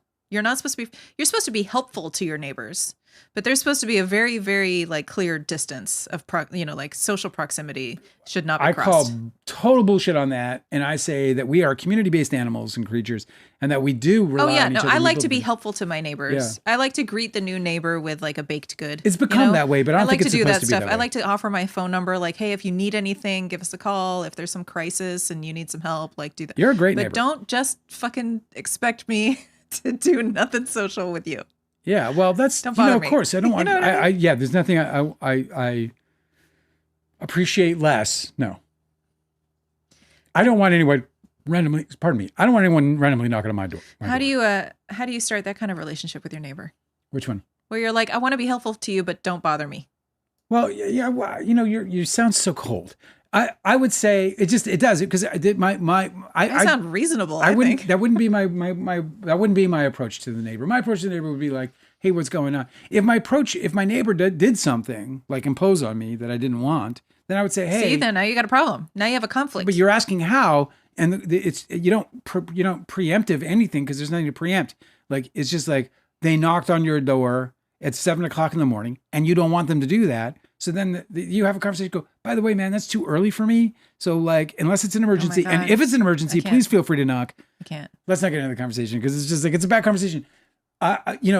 Yes, the world of neighbors has kind of been reduced to this world where it's like, leave me the fuck alone, I'll leave you the fuck alone. But there was a time when neighbors were more communal, and it's a better thing when neighbors are more communal. Dude, I will loan you eggs and sugar. Like, I don't have a problem. You don't even know who to loan them to. If somebody showed up here, they'd be like your neighbor. You'd be like, well, how long have you been here? No. What I'm saying is you make your introductions and you're like, I want to be helpful to you. Here's my number. Like, here's how you contact me from a very far distance. Don't bother me. Oh, I happen to love neighbors and human beings, and I wouldn't mind having relationships with them. The only thing that's stopping me from having a relationship with, we have a great neighbor next door, Pat McClintock. Oh, I shouldn't say that. Oh, you did. Sorry, Pat.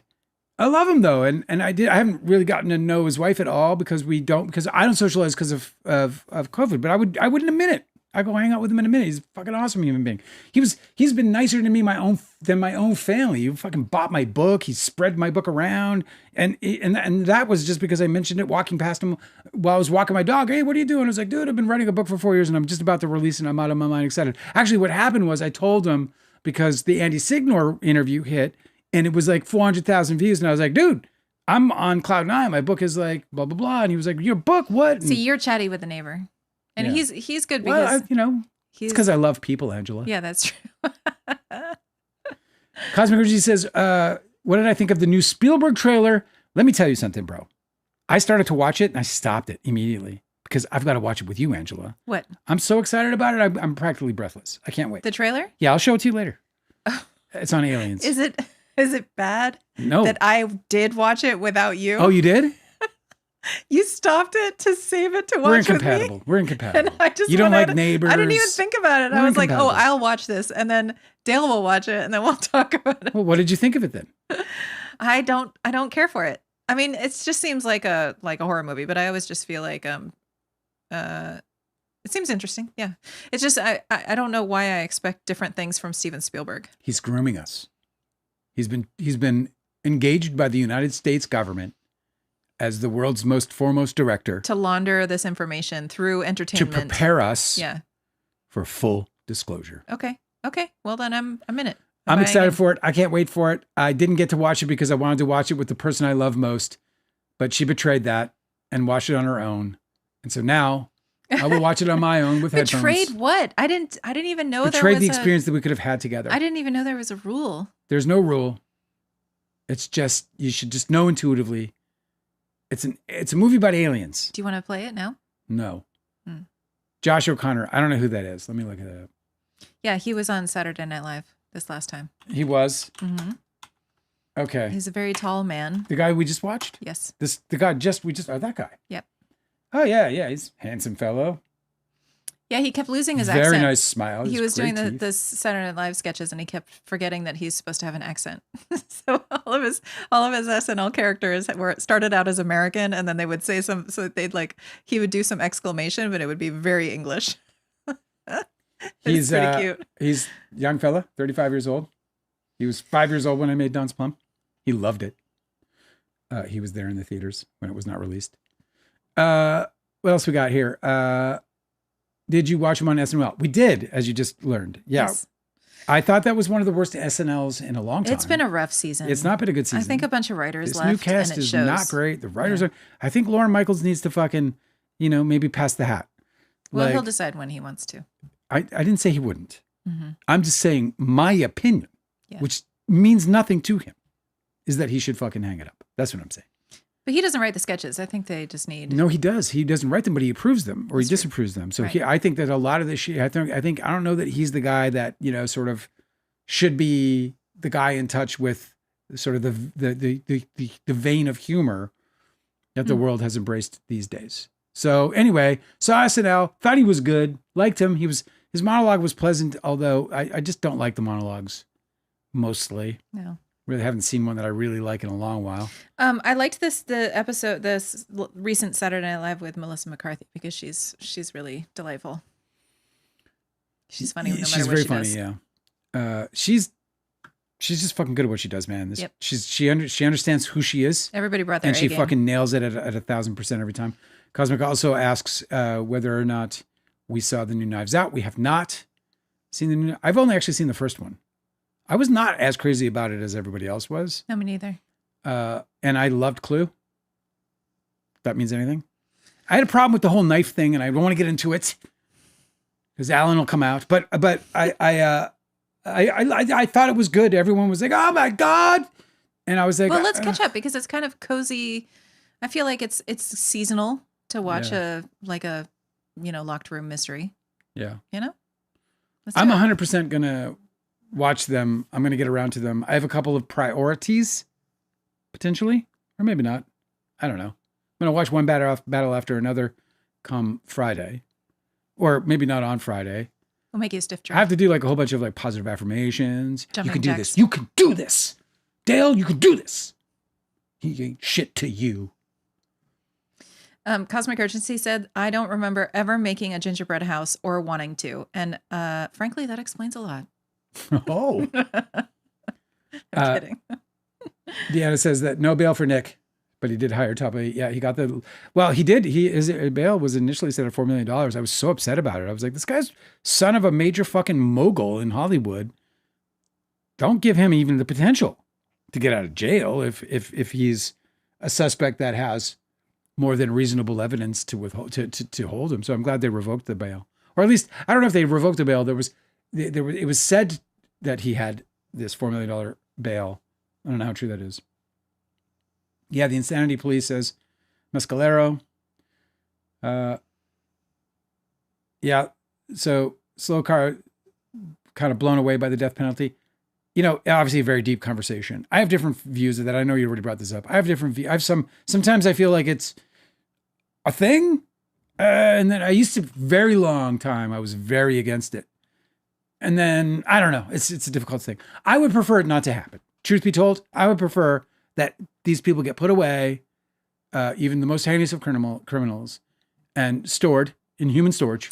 I just feel like until they there expire. are certain things that the authorities should never be able to do, right? And I feel like like preserving life, liberty, and the pursuit of happiness. Like you could take that literally. I think it's fine to do that. Yeah. You know? The eye for an eye is a difficult situation, and it hasn't served us real well.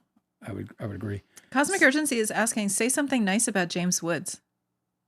No. He's a good actor. He did have very nice things to say about Rob Reiner. Yes. Yeah, you got all teared up. Mm-hmm. Yeah, that's what I mean. That's what I mean by universally respected. He said something about like, hey, we can disagree without hating. Until it was good for him. Until, yeah, I know, right? He was spewing out utter fucking trash out of that mouth of his. I know. Was I a fucking James Wood fan? Emphatic fan. I could go down the list. One of my favorite movies in the 80s that like affected me deeply. And it was especially important because it was during this big boom of, it was like the Blow era. Oh, is this Mescalero said James Woods played a very convincing deranged coke fiend in The Boost. It's one of my favorite films. That's what you're talking just about? Just going there. Yeah, it was one of my favorite films. The ending of that movie has stayed with me. I have a friend who he's older guy, he's in his 50s and he still wants to go out and like audition. And I was like, yeah, cool. And he's like, I was thinking about doing a monologue. And I was like, you want to do a fucking monologue? Do the end monologue of The Boost. Do the end monologue of The Boost. Nail it. That's a great idea. Walk in, sit down on a chair, look at that fucking camera, and fucking blast this fucking last thing. You haven't seen it? It is so fucking amazing. Do you want to pull it up? The last scene of The Boost? No, just the end monologue in The Boost. Can you pull it up? I don't want to start looking for it because I think it would be really fun if you just did it like cold reading. If you just like performed it. Oh, well, it's so, first of all, it's got every spoiler, so I wouldn't, but it is so fucking good, dude. That movie, it's so great that you pulled out. There you go. I said something nice about it. The Boost. I think, is it Sean Young is in that? Kindly DiCaprio said, Josh O'Connor is so fine. I want to hug him. And it's all in caps. I want to hug him. It's like, He seems very tall. If you hugged him, you'd probably end up just like gripping his waist. Yeah, Sean Young. She's fucking great in it too. Oh, I love this movie. He breaks my heart though, because it's just, he was one of my fallen heroes, that guy. Because he was an important part of my growing up. I thought he was one of the best actors of his generation, actually. Cosmic Urgency wants to know, did you watch the Wuthering Heights trailer? Yeah, I think I did. No, I didn't finish it. I'm going to. I got to watch the movie, bro. I got to read the book. Ryan McLeod, 16X says, seems like the Brown University false flag was supposed to look.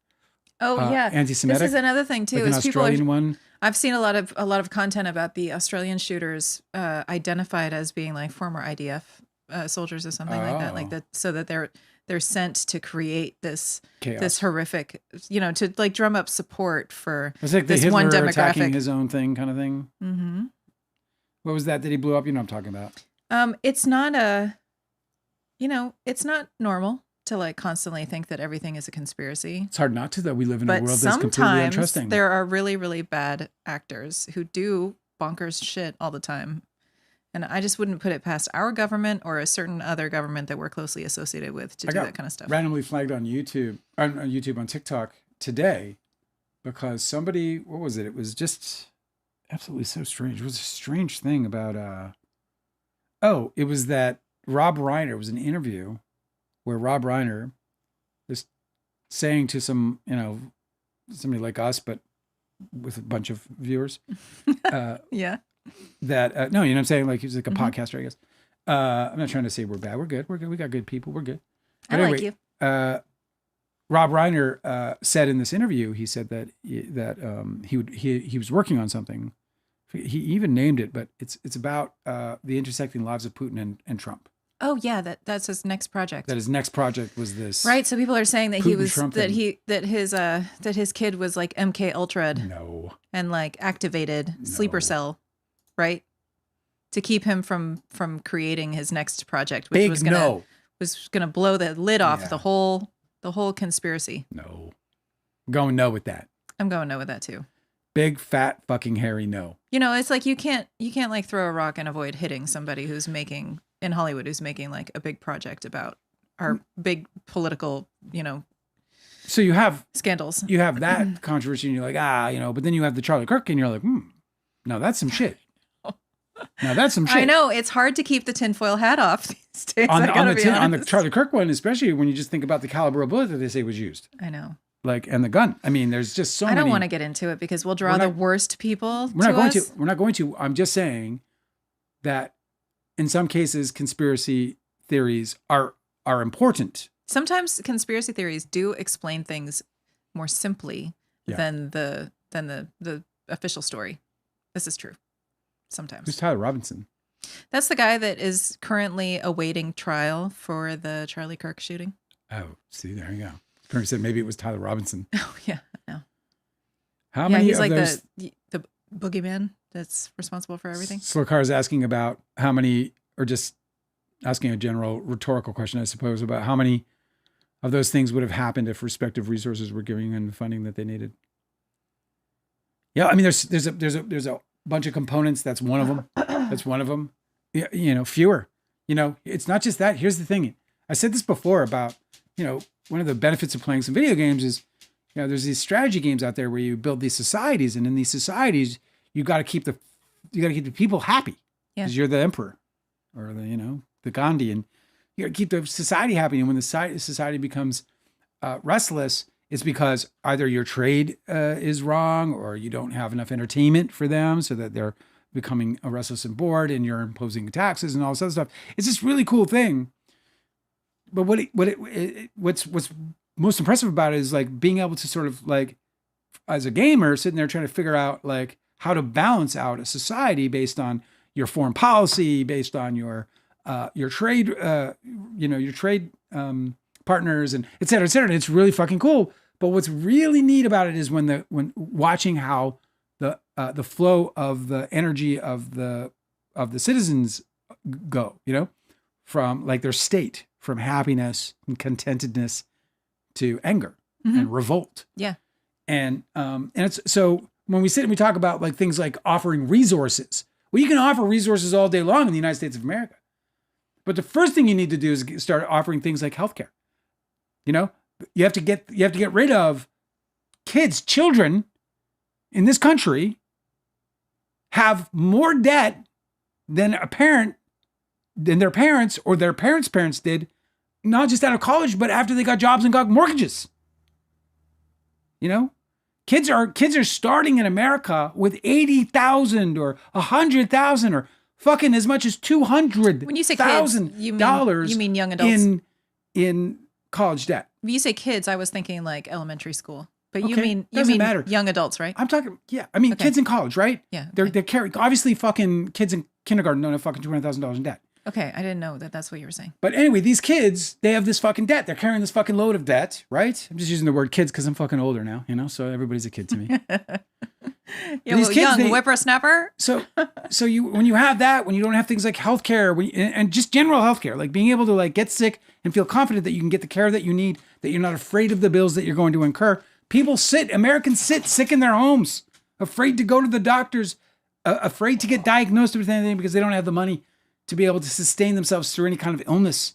So that kind of thing, like, so even if you have programs like, oh, look, we have programs that are going to help people work through particular problems, be it addiction or abuse or whatever it might be, if you have those in place, but you don't have proper healthcare, you have, this egregious debt being placed on kids before they can even get out of school. Mm-hmm. When you do all those kinds of things, those programs, they just fizzle out. Like a firecracker when the wick goes out. It's just like, God damn it, I want to see that thing blow up. There's no spark because there's no, because it gets smothered by all the issues, all these other issues. At least that's my view on it. Cosmic Urgency was asked if he watched Princess Bride yet. You do got to watch that as soon as possible. It's one of the greatest films ever made, dude. It's arguably the best comedy ever made. Like, it's up there with anything from, out of England. And I mean, it's fucking amazing. Cosmic Urgency doesn't like pomegranates. So I guess we shouldn't either then. We're going to throw ours out. He doesn't know how to eat pomegranates. Pomegranates are the greatest fruit ever grown. And they're also wildly healthy.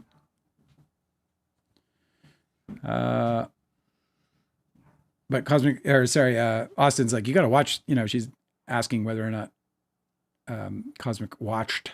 Watch the Yeah. Reiner movies? Pavlov, train your neighbors, I guess, said Slow Car to you. Huh? Pavlov, train your neighbors, I guess. Yeah, right. I have not seen Megalopolis yet because I don't go to theaters because of the stupid COVID, which is not getting better.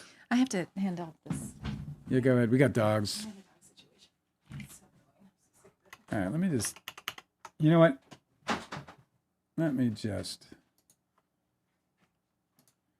anyway, Pavlov, our neighbors, is hilarious. Megalopolis, odd movie. I want to see it. I was like, everyone was, so Francis Ford Coppola, if you haven't heard, he's been selling shit, including a watch, very expensive watch, in order to, I guess, sustain his life or maybe finance his next picture. I don't even know what's going on with him. But he lost a shit ton of money making Megalopolis. And then you're like, oh, and then you like feel bad. And you're like, oh, you have to sell your shit. And you look at things like, I look at my guitars and I'm like, man, I'd hate to have to sell my guitars, but I would do it, of course, but I don't want to sell my guitars or, whatever. I look at my whatever it might be. This motherfucker sold his watch for $10 million.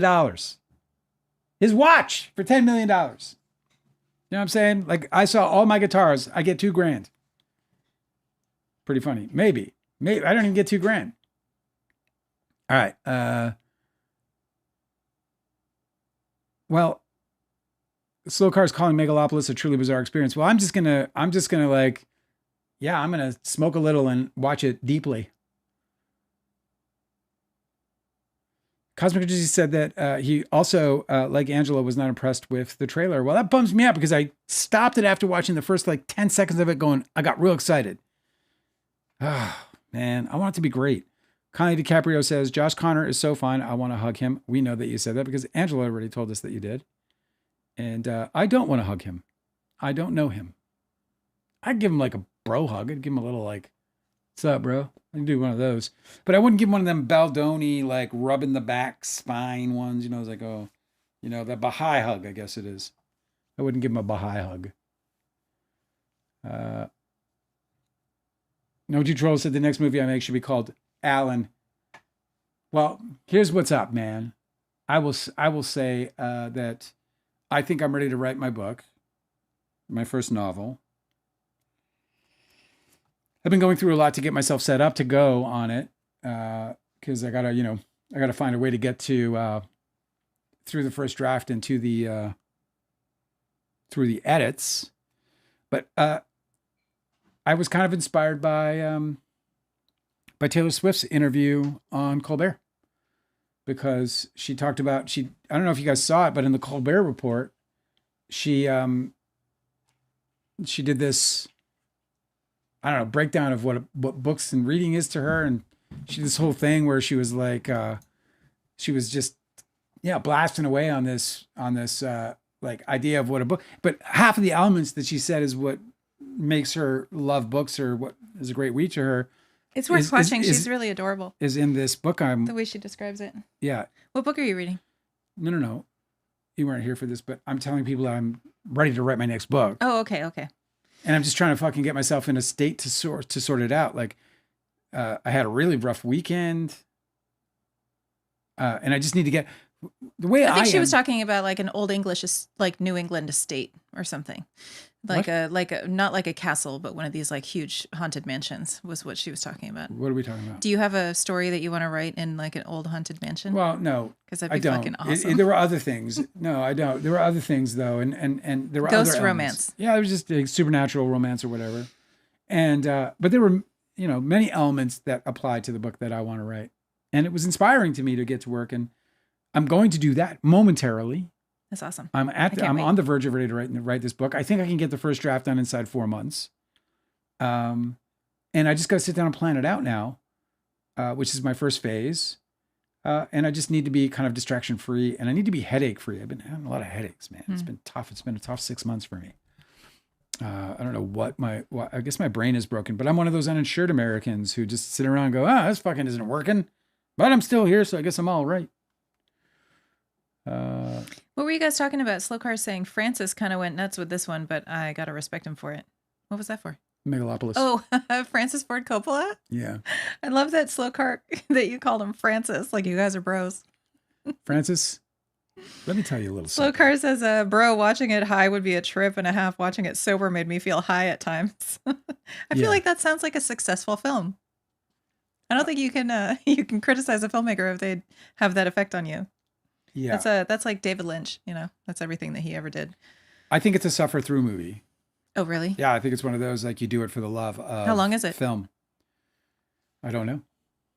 Is it like 5 hours long? He's very upset those that we didn't epics. see it in a theater though. Well, Megalopolis is 2 hours and 18 minutes. That ain't so bad. I don't think I can stay overtime tonight. It gets a 4.7 out of 10. 2 hours and 18 minutes? Is that what you said? Yeah. It's not so bad. Don's Plum is higher rated. Um, Mind you, Don's Plum only has about 5,000 reviews or something. We have a dog that I didn't realize could not cope with being left alone for 2 hours. Yeah. Do you hear his little howl? Yeah. I just checked on him. He's fine, but he's fussing. He's complaining about Did it. you hear about Susie Wiles? I didn't. Apparently, she gave an interview. So you did hear about Susie Wiles. Yeah, but I didn't read it. I spelled Susie wrong. Yeah? How'd you spell it? Oh, I guess I didn't actually. I guess I spelled it right. Susie. Yeah, that's right. Well, what about it? Tell me. Memo: White House closes Susie Wiles amid Vanity Fair furor. She did something with Vanity Fair. Yeah, I guess she had an interview with a Vanity Fair, or somebody spoke to her and then wrote an article. I'll look into it. Yeah, I feel like I've been kind of bombarded with I feel like anything that comes out of the White House, I've just kind of blocked out from my own mental Apparently she health said because it's only bad news. Apparently she said something like Donald Trump has an alcoholic's personality. Well, here's the thing is like the mask is coming off of all these people. Like they don't have to pretend like they're a normal government anymore because they don't, obviously it's not. So, and they don't have to keep playing the game as if it is. I'm going to jump on and read those interviews. I'll read those interviews maybe, but I'll try to read them for tomorrow's live because I'm very intrigued. Yeah. Cosmic Urgency said it was the biggest news of the day. Yeah, I'll look into it. I also, I'm going to get caught up tomorrow on what's going on with the Baldoni Lively case. There's a lot of, I think that we're expecting some more discovery or some events on the calendar to happen this week that I have to learn about. So I'll do that before tomorrow. Sounds great. Mescalero is asking if Sean Young there was a rumor that she went around everywhere in a Catwoman outfit trying to get the role in Batman. That sounds like just the sort of thing that Sean Young would do. I never heard that, but I wish I had caught it. I wish I had seen it. I wish I was at that party. She's such an eccentric lady. I'm a massive fan of her. Really? Oh yeah. Did you watch her? And yeah, she's eccentric as hell. Did you watch her? What was that celebrity sober house? Like one of these sober, drug and alcohol recovery TV shows? I didn't. Yeah, like Addict or whatever. But yeah. I can't remember what it was called. It was like Dr. Drew or something. Anyway, she was on one, and she was just she was a hoot the whole time. Yeah, well, she reminded me of the women in my family. Like everybody's got that has an aunt who is really self-assured and doesn't give a fuck about what anybody thinks about her. That's like Sean Young. For me, it was Blade Runner as a kid. She was great in that. I just saw her in it, and I was just, enchanted immediately by her. She's. Cosmic Urgency said it wasn't a rumor. Sean Young did it, and she went on Joan Rivers' talk show to do it too. Really? Well, then that's cool. My favorite joke about Donald Trump is that he is supposed to be the next Joan Rivers. Like that was like the angels who created his personality were trying to put him on the catwalks, trying to put him on the red carpet of these events, judging and being catty and talking to people about fashion. And that's what he was supposed to be doing with his life. But instead he was born into this family and he decided to pursue politics. So now we have Joan Rivers in the White House making fucking catty jokes all the time instead of where he belongs. Is that fucked up? I'm seeing these images of Sean Young in her Batman, in her Catwoman outfit. And I'm like, yeah, man, you're not going to get the job. if that was your, you know what I mean? Like, Oh, really? yeah. Hollywood, man, it's a weird thing. I got hired by, it's like people just take things in their own hands, right? So, Evie, Quaid and Randy Quaid saw Dawn's Plum, and they loved it. And so they reached out to our, I think it was actually our D's attorney, and said, we want to meet them. So, we took a meeting or whatever. And it was a weird meeting because they took us to Mr. Chow's. Do you know this place? Well, I've never been because it's like a fancy place, right? It's not just fancy. I mean, it was myself, Artie Robb, Randy Quaid, and Evie Quaid. And we had a dinner that I felt fine. I felt sated, but I didn't really, feel like, oh, wow. I was like, holy shit. And I saw the check. It was $700. I can't believe you're even asking if I know that place. If I've been there. Like, of course I haven't been at fucking Mr. Chow's.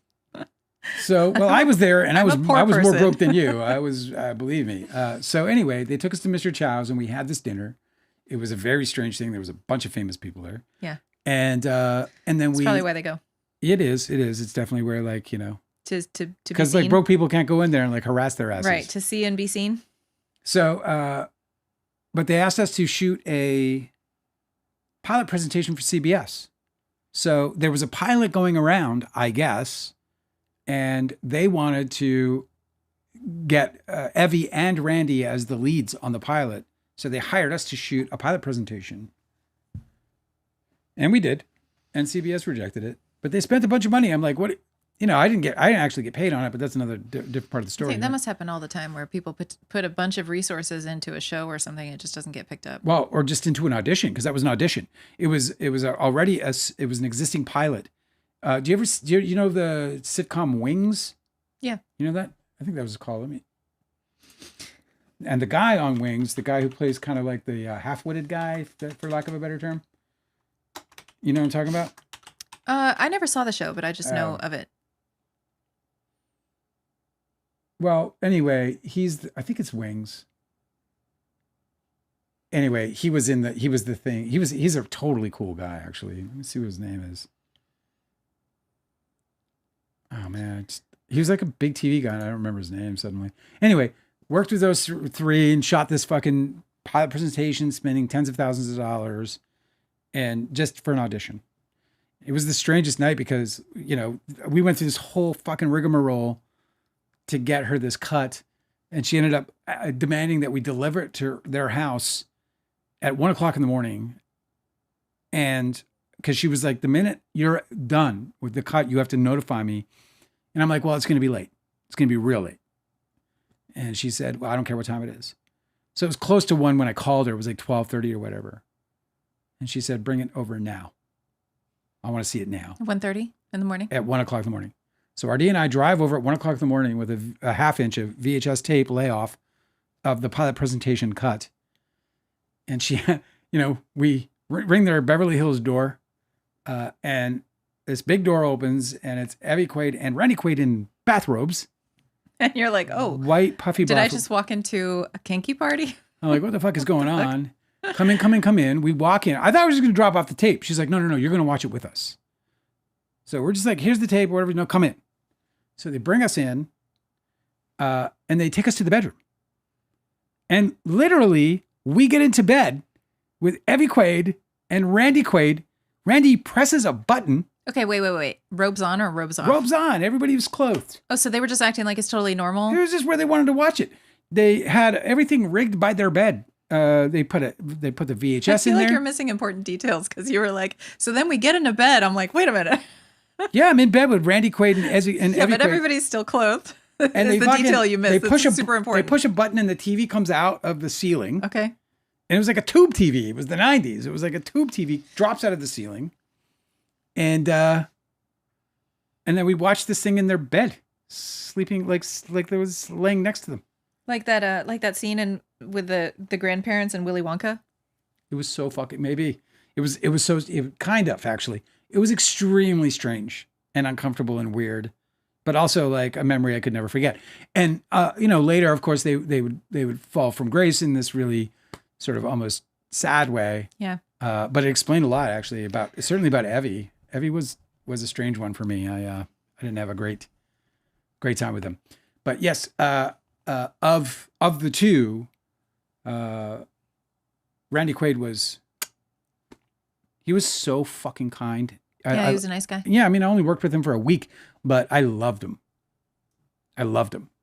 He was the most gracious fucking human being I ever worked with anywhere. That he was just No two troll said no baby oil. No baby oil. All right, guys, I'm gonna fly like an eagle.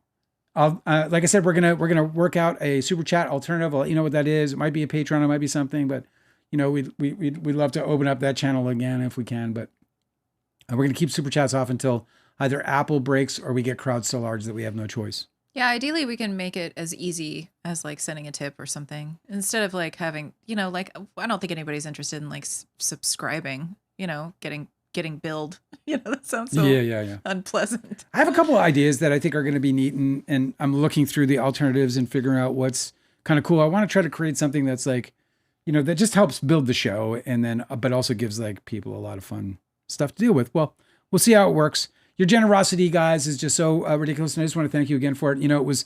I got actually emotionally upset about it because I felt like they stole from you. Yeah. We were sitting out there and we were looking at this amazing, generous like amount of money. And we were like, wow, this is so incredible. And then we looked at what was actually going to come to us. We were like, wow, you're not, this isn't cool, man. And it's really Apple. I have, like I said, less of a grievance with Google over it than I do Apple. I think Apple is just taking money for nothing and it ain't right. So we're going to work through it and see if we can make it work out. Otherwise, otherwise we're just going to like, hopefully by you guys sharing and liking and doing all that, we can start growing the, the subscription the subs. And if we get the subs up and we get the views up and we get more people coming to our lives, then we're just doing an ad split and we're just like not ever having to, worry about people kind of going out of pocket for anything. So anyway, and we're going to do some merch and all that stuff. We'll figure it out. I don't know. We're going to just keep working. See where this thing goes. And we're doing that because we fucking love hanging out with you. So I can't wait to see you already tomorrow. But today it is done. So good night, you guys. Thank you for spending time with us. Good to see you, Slow Car. Haven't seen you in a long time. It's great to see you again. All right. Good night, you guys.